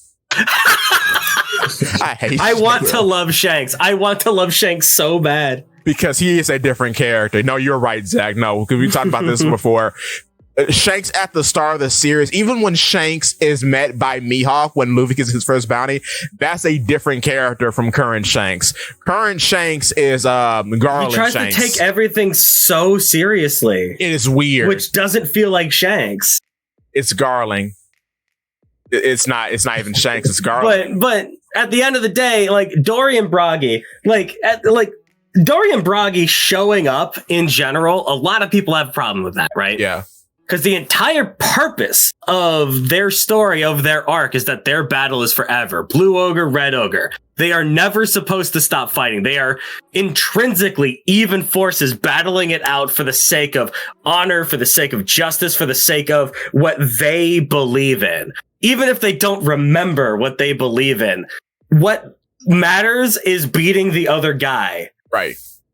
And that is so manly. That is so inherently just powerful that it inspired a young Usopp to want to become a great, brave warrior of the sea. So the fact that they just stopped their fighting for seemingly no reason, like, I maybe that's not fair. Maybe we'll get their reasoning. We'll definitely get their reasoning probably soon, relatively soon. No doubt. But the fact that they stopped their fighting at all kind of, once again, takes the wind out of the sails of what their arc meant.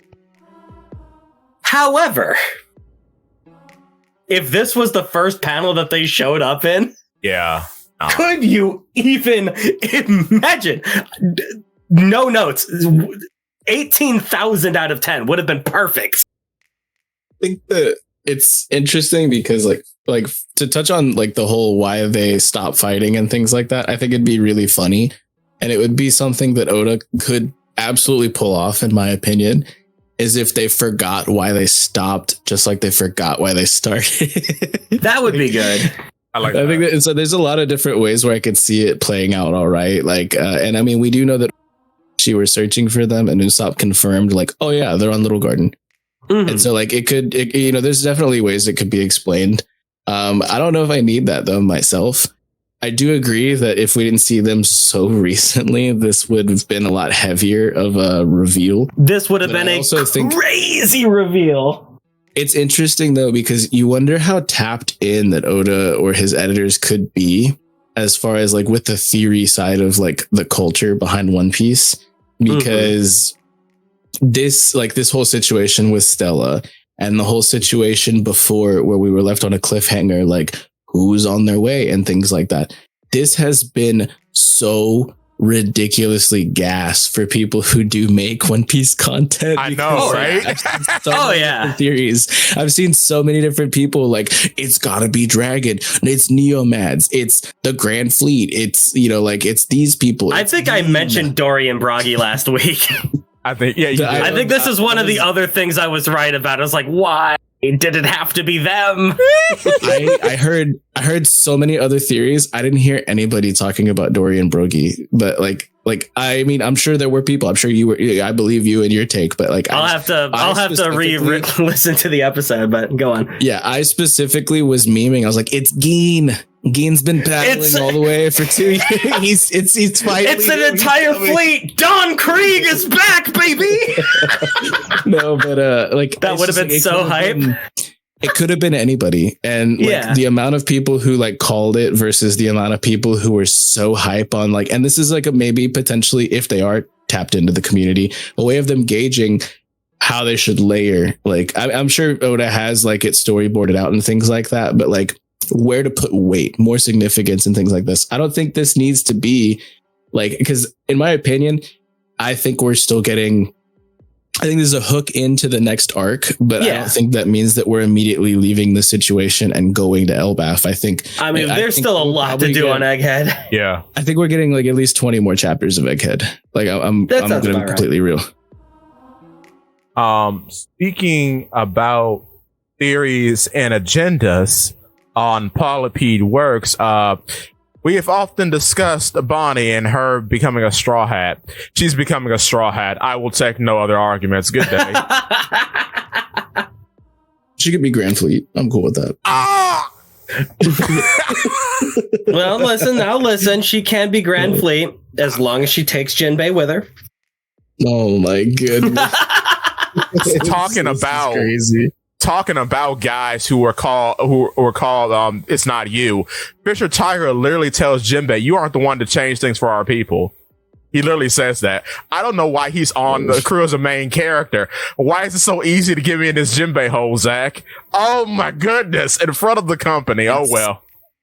It's the blood transfusion. Like he's inherited Luffy's actual like living life essence, right? Or he's donating. Well, the problem is that he gave his blood to Luffy. Yeah, I don't know. Like I love Jinbei. I respect him. He is like. He's like Tito from Rocket Power with the my man. Like he's just, I love him, you know. And like in the last episode too, they were like eating the food from the food machine in front of Atlas, and like it's like your bellies are about to explode. And Jinbei didn't eat anything. He's like, mine's just normally like that. Like, dude's freaking hilarious. Like I love Jinbei.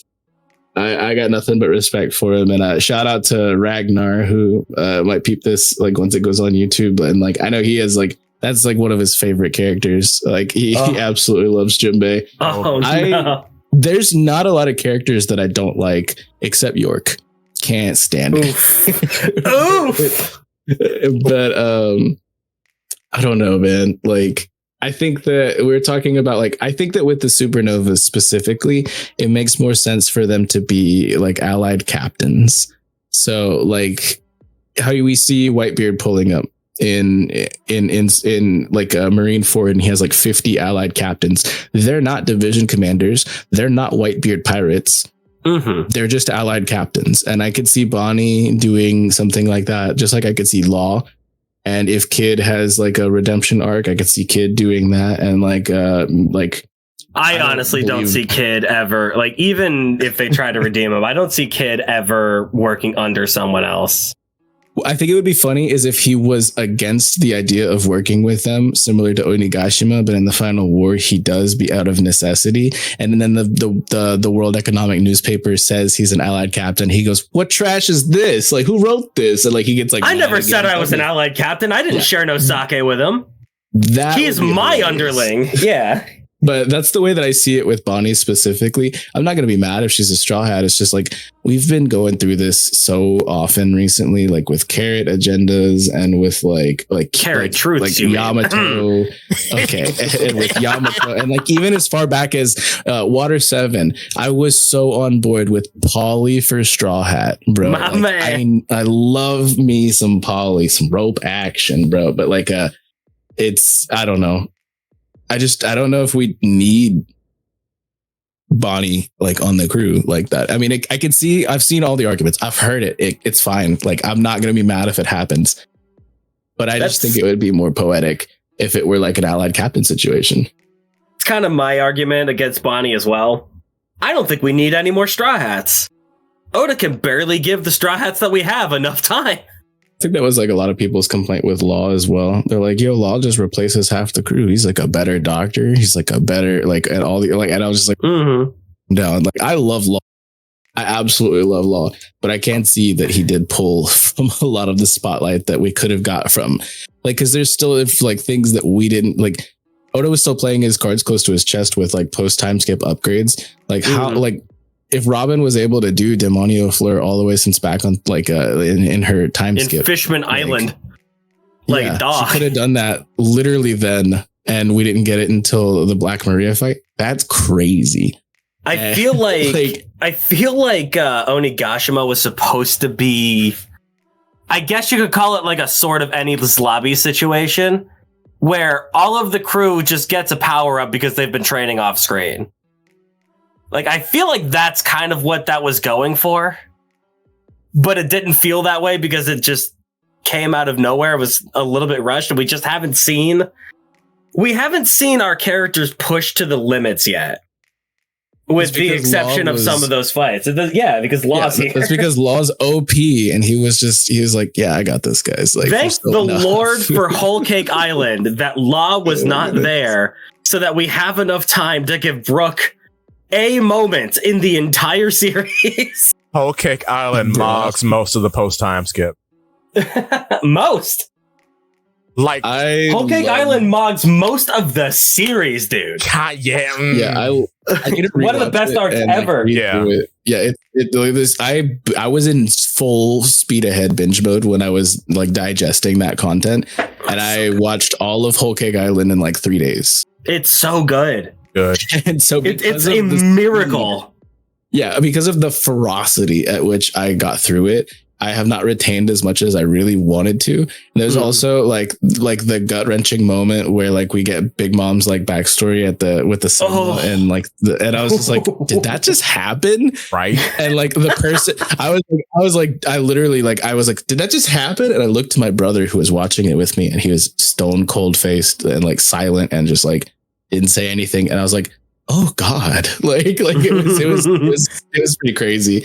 But I love all of the things that went into setting it up and things like that. Like the more and more I kind of like marinate with like a lot of arcs. Like at first I didn't like Punk Hazard, and then I got to the point where I was just like, oh my God, this is actually phenomenal. And like the Virgo and like Monet setups and things like that. Like when you think about it, that Caesar's not actually the main villain, but he's just a tertiary villain. Yeah. And you understand that it's more about Monet and Virgo and stuff like that. And Monet is such a phenomenally written character as well. Monet is so good. She is good. Her, yeah. Dude, Punk Hazard. Oh my God. I recently reread Punk Hazard. The comedy is so on point in Punk Hazard. It's ridiculous. It is. It really is. Like I loved so much of Punk Hazard, and getting into like Dressrosa. Dressrosa is in my top 3 favorite arcs. I think that when I revisit, because I've reread Punk Hazard, I've rewatched through it, I've watched the sub and the dub. I like to get as much of the content as I can. I've even read through like the SBSs of like those like tankobons and stuff like that, like online when I can find. And like I try to like just get as deep into like an arc as I can. I have not done that with Whole Cake just because that was one of the more recent like things. So I need to, I'm not going to revisit Wano right because that's just it's a lot to chew on, and it's still very recent. It's a lot of One Piece to get through. Yeah, I really need to get back into like revisiting Whole Cake because there's so many parts of it that like I said, I just kind of like don't have full retention on. And it was huge. Like my boy Capone, the best Capone. Father in One Piece. Yes. Literally the best father in One Piece. Like, yeah. I mean, who is he up against? Like, good Lord.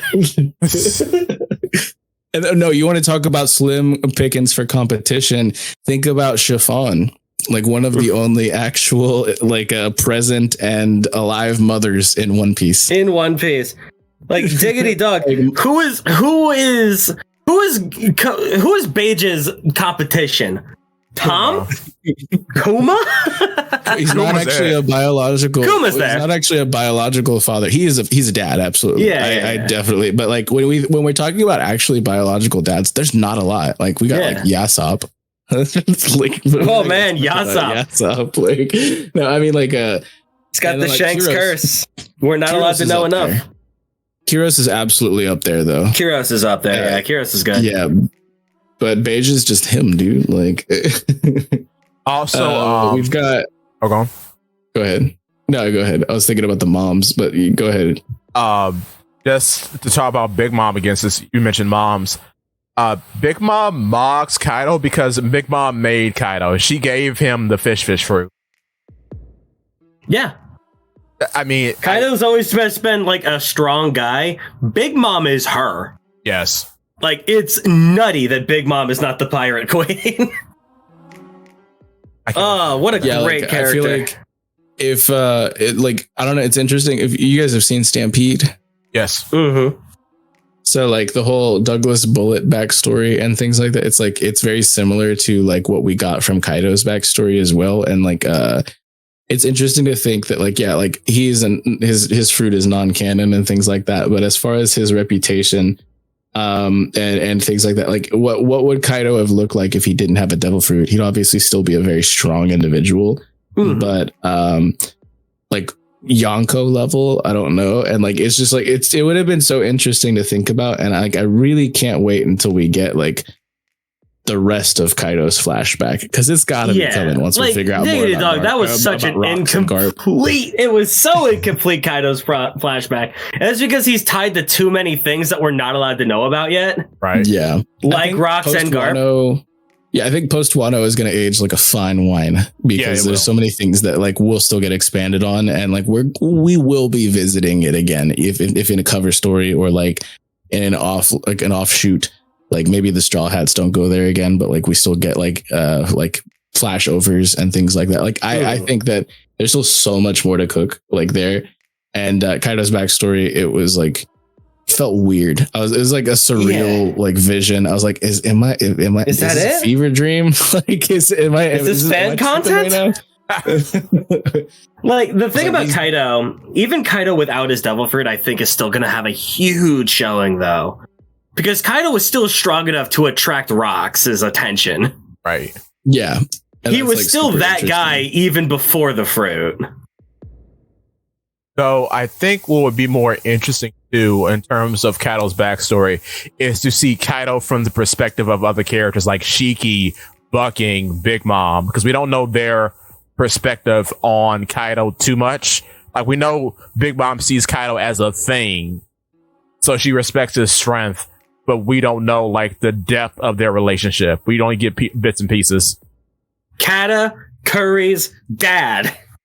Nah, there's no way. The ages don't line up, because so first of all, Katakuri was alive before the God Valley incident, and at that point, Kaido was like 19. Like we're getting some sketchy stuff, you know. Oh, like, no. But like the ages don't line up, bro. Like. When it's one on like one, people were saying Pero Sparrow. Oh my god, people were saying Pero Sparrow is like potentially Vegapunk's kid. I'm like, he would have been 14, brother. That's a no from me. Like, absolutely not. Like, but I don't think we need too much more on Big Mom's backstory. I thought what we got was compelling enough. We got enough. Yeah, so learning more about like the fathers of her kids and things like, I don't think we need that. I do think she's that's like back the story though. Yeah, like I feel like all the fathers of Big Mom's kids and all that, that's like after One Piece is over and Oda spends the rest of his life just fleshing out the world with SBSs. Yeah, like data books, SBSs and like Vivercar, like stuff like that. Like I don't know, like I think that it's not information that we need to spend time on in the panels. No, absolutely not. And like a lot of people were upset about like the Zoro backstory getting covered in SBS. I was like, honestly, I didn't need that in Wano. Wano already had so much, and it's not that important. Like it doesn't need panels. Like I'm totally fine with this. So I mean, I think the same thing with Big Mom's baby daddies. You know. Yeah. Speaking of Big Mom's baby daddies, shout out to Molotov bartender. Pound D Pussy is a good father. That's crazy. The amount. My man loves cats. Well, now I can keep it in. That was a good joke. What, did you think I meant something else? There's nothing else to say. It's a cat joke. Exactly. And only a cat joke. My apologies. How silly am I? But when it's one-on-one against young men, always bet on Big Mom. Bro, that's crazy. No, but like I think we could all agree though, she's coming back to the story, right? She's not done. Absolutely. I do think she's losing Prometheus though. To Nanami. That's interesting. Because I can give you a little rundown what I think if you're interested. Yeah, hit me with it. Okay, so you know like how Nami's weather focus, right? What are the two symbols for weather across the world? Like clouds and sun. Exactly. Like kind of what partly cloudy. So that's what you get with Prometheus and Zeus, a sun and a cloud. And it would be very appropriate for a sun to be on a crew with the sun deity on a ship called the Thousand Sunny. And then you have... I just think... Nami already like has a lot of like Sun Wukong parallels. Like she like has a cloud that she can like ride on top of, like a nimbus, and then like she has like an extending pole, and like I think it'd be fine. Like it would match with it. I think it would be interesting if Homie turned out to be literally the Homie turned out to be like a pseudo eternal flame. would be cool. Oh, to like do an egghead situation with the Sunny? Yeah. Oh, I think that'd be super great. Yeah. Like Howl's Moving Castle, you know, like just feed this homie your eggshells after you're done making an omelet and he's happy. Like, I don't like. I like that. I don't know. That'd be interesting. Also, which you mentioned this in her description, I think that will be an eventual power up for her to be actually able to ride Zeus because she can at the moment. Yeah, I wonder if that has to do with Nami or if that has to do with Zeus. That has to do with Big Mom because like she still has like a piece of the Vivicard. So if she, I don't know if that would be like a workaround. Like if you have that, you can interact with homies in a special way. But like, I mean, you can do that. That we saw that in Totland. Right. Yeah. So that has to come up because she hasn't done it yet. So I guess that would be part of it. I don't know if you could like link. That seems too like theory piecey. But like, I don't know if you could like link a homie or a homie could like be adapted to a person's soul once they get to know them more. Because the weird thing about homies is that they're like not like other Dofru constructs in One Piece. They're their own individuals, which is weird. Because I firmly believe like Zeus can exist without Big Mom. Zeus is now a separate entity in the world. He can eat Devil Fruits. He can have hockey, what have you, because he's a living creature outside of everything else. So he's a being with a soul. Exactly. And a being with a will because he willed to be with Nami. Go on. Sorry. I think that the tie-in is that like, so they and I actually did a short on this on the Last Arc's TikTok many moons ago. There's been so much content that's came out since then. Good luck finding it. But it was actually talking about the transportation or magical circles that we could have possibly been seeing, and like with when Brook was summoned, and we know the ties that he has to souls, obviously, as well as like with when Saturn arrived on Egghead, and also how that could tie into like a Vivre card type of effect, how like the paper gets pulled towards like so if it's like a fragmented piece of the soul or something like that. And it's interesting to think about like we know that Nami, and I think it was Charlotte Compote who said it. I don't remember off the top of my head, but one of the kids had mentioned that Big Mom doesn't allow any of her card specifically because it could pull sway over the homies. And so however Lola would have gotten it would have been, interesting to see because she just had it. But like we find out later that that's not a thing anymore. And I think that like, it could be really interesting that if what Nami needs in order to actually fully sway Zeus is not just the Vivre card, like that's just like a cheat code. That's just like a foot in the door type of thing. But the actual apparatus or mechanism that she needs in order to master this is Conqueror's Haki itself. And not just Conqueror's Haki, but Conqueror's Haki that enough to combat the likes of Charlotte Lin herself. That's it.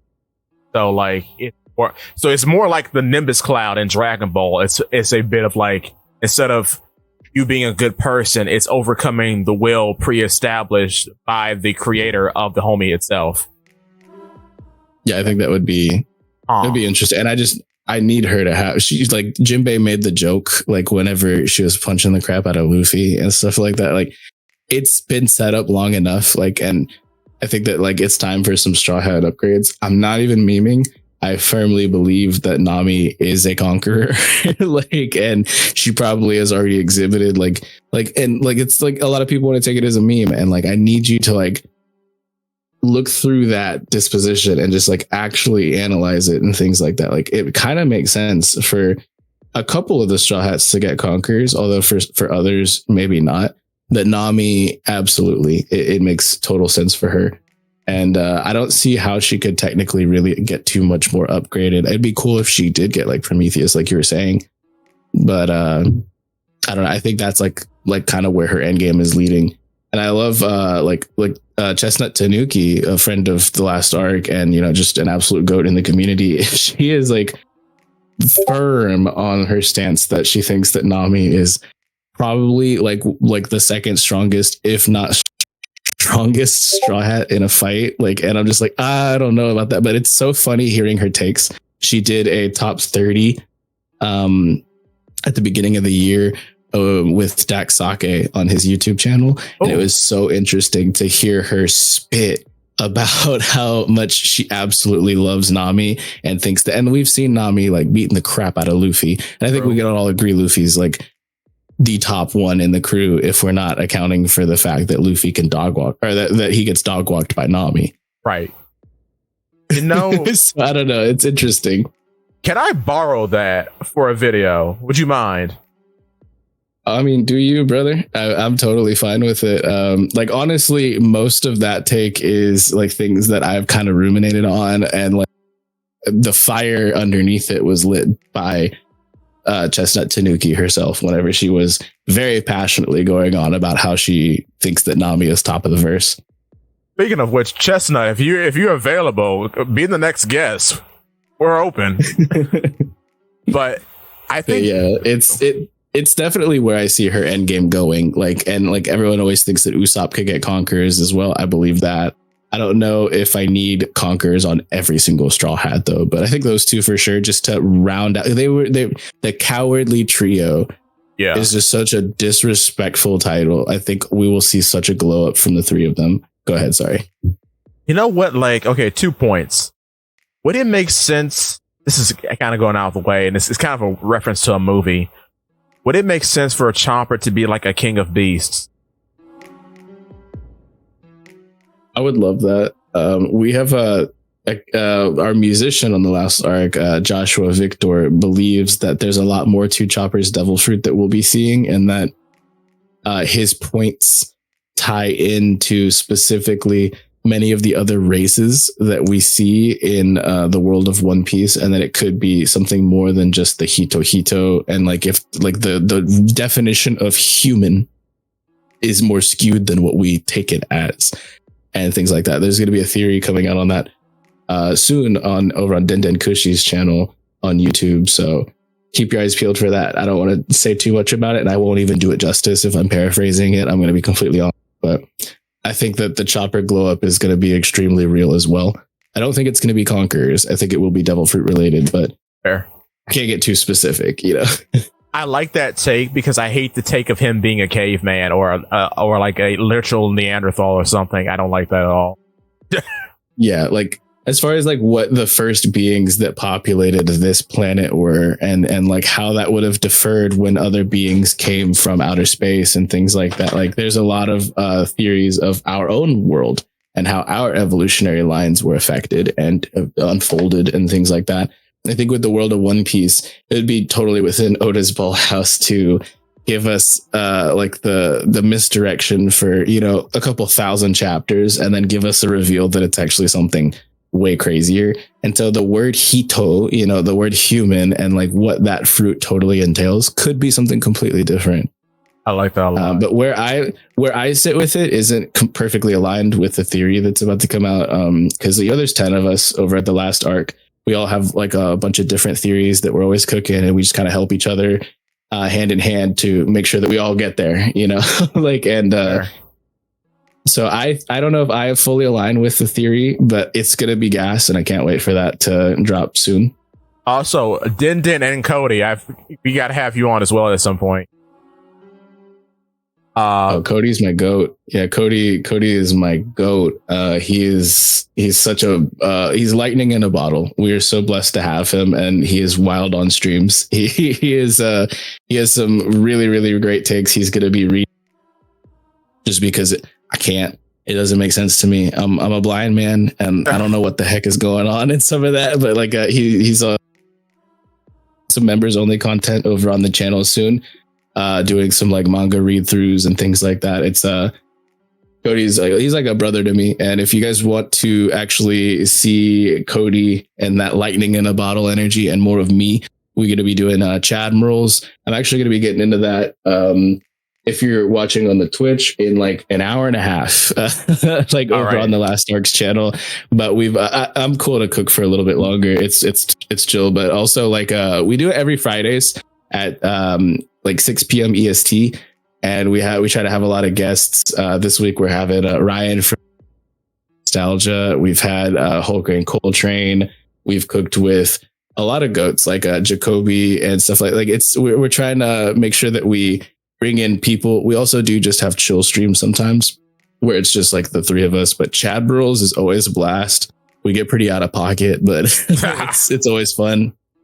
And we do other streams as well, like the Avatar: The Last Airbender live action stream, and like where I actually first was speaking with you. I've seen some of your content before, Polypede, and I've seen you in the Discord. But the first time we actually talked was on the stream of Liberation at the beginning of the month, which was a resounding success, and we had so much fun. We were cooking for 8.5 hours. It was wild, and some of the stuff that we talked about then, it's like still kind of in talks like now, and it's going to be making like, I remember somebody put in the comments, like every time somebody says, I got a video on that coming out soon, like take a shot. And that is like one of the funniest things, like, cause I heard you say it like earlier in this stream as well, in this podcast as well. And I was like, oh, take a shot. Take a shot. But I enjoyed my time on that. That was really fun. When am I going to be invited on Chad Bros, huh? I mean, we can get you on. I know you do your own Friday podcast, but like if you're free one of these weeks, we could probably get you on for next week if you're down. But I don't. Do you think that they would dare invite the Fleet Chadmiral himself? See, I don't do. I am a lowly rear Chadmiral. Alexis, the twerking legend, reporting for booty. But I can hit up. I can hit up Straw Hat Lucas. Who is the guy who really does the bookings for Chadmiral. And I mean, as far as any of our other streams, we would love to get you guys on to cook on. We do Wednesday streams and Saturday streams on the Last Ark. We put out a lot of content, guys. So there's always something cooking. We've done like, some big names streams recently, like before the turn of the year, we had Theories on, which was crazy. We're talking with a couple of other big creators. We've had Zakk and One Piece University and a lot of other individuals. We're sure that we get to cook with as many of the goats in the community as we can. And I'm loving that we're getting on more of the TikTok side of things as well, because we've mostly been hitting up a lot of YouTube individuals. We have had the Chibi girls on. So maybe I could hit up Chestnut for you and see if she can get on here. Oh, yeah, because that's in the school. I ran into her on the Liberation stream. I like a lot of her takes. Yeah. No, she's amazing. And I always watch the Chibi Girls lives as well, like when they do chapter reactions. She was going in on like Twitter individuals just in general for this most recent chapter. Like that woman has passion. It's crazy. Rightfully so. Because on TikTok, I was looking at stuff recently. People are mad because Gear 5 isn't serious. And I'm like, brother, what I know, right? Like, what series are you reading? What is this? Like, he's laughing and Vegapunk's dead. He hasn't seen Vegapunk, brother. What do you mean he's laughing that Vegapunk's dead, huh? He didn't watch it happen. It's TikTok brain rot. I'm sorry. Oh yeah, there's some people with some interesting takes, but yeah, it's just been so fun branching out, meeting a lot of new people in the community, and getting to and like not even a year ago, I had never streamed anything, never been like on any platform, and was just kind of lurking in the comment sections of certain theory videos and stuff like that. Hence the name, the Lurking Legend. Yeah. And it's so good to just like break out and actually get to like be a part of like we got nominated for a Hype Award, which was like crazy. Like I couldn't believe it. Like shout out to Hype Hunter, like a goat. Like, and so like it's just it's been so wild, and like it's been such a crazy like year. I haven't even been on board with the Last Ark for like the full year, but in the time that I've spent with them, I've had some of the most fun in my entire life, and some of the most amazing people that I've been able to cook with, spit with, and just kind of like hang out, and just like it's like a whole family over there. If you guys are like have liked any word that I have said, please come check us out. We have TikTok at the Last Ark crew, I think it is. We got a couple other socials, but the YouTube is where you'll find like all of that. So just look us up on YouTube, and we've got tons of quality free content coming out for you guys, as well as some members only stuff planned for the future. We got so much big plans for 2024, and it really means a lot to me that you guys asked me to come on here.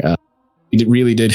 Like we had a lot of fun, on the stream of Liberation, and it's always fun getting to know people. Like I've seen you on Discord, like I said, Polypede, you're pretty active in the last arc, for the most part. And it's just really, it's like surreal. I can't believe it, so for real, thank you for bringing me on. And I had such a fun time.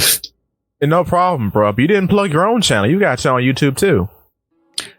That is true. I have Vexus D Lurking Legend, where I've got some collabs with some of the creators that I've been, kind of like bumping elbows and shaking hands with over the past year or so of my journey. I've got a few theory videos that I'm polishing on my own. I'm working on a friend right now, start really hitting things. So February is going to be a pretty big month for me and my platform. But currently, the only thing I've got going on over there is I do One Piece D&D, which is a blast. It's so much fun. So we've got the Scarlet Pirates. We just had session 16, which it's like about 50 hours worth of content if you guys are into binging. Some of the earlier episodes are pretty scuffed, but we're really, really, really hitting a stride right now. And it's about to be like an arc climax. But yeah, we're 24 years back, just after the execution of Goldie Roger in the North Blue at the start of the golden age of piracy. So this is my take on how things would have gone. So it's just so fun. Like I get to kind of world build within what Oda has already set up. I love One Piece D&D. There's going to be a lot more of that on my channel. So if you guys wanted to, you could absolutely check that out as well.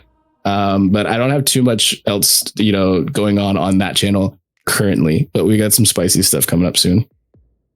Well, I mean, I guess we're kind of winding down here. Then we should finish up, Zakk? Sounds good to me. Well, thank you, Vexus, for being on. I feel weird for asking you to plug your stuff one more time for us, but could you? Yeah, I mean, like legitimately, you can find all of the links that you could ever possibly need over in like all of the descriptions and whatnot on the Last Arc YouTube channel.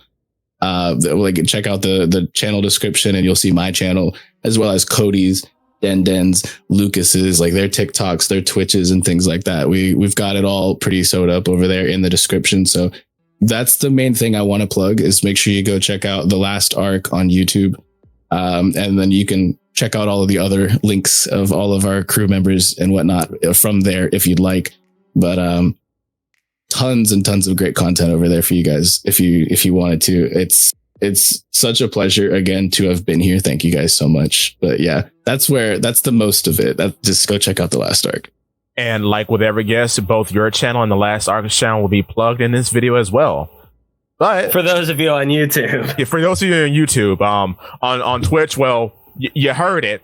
So go check him out right now. Do it right now. Right now. Do it.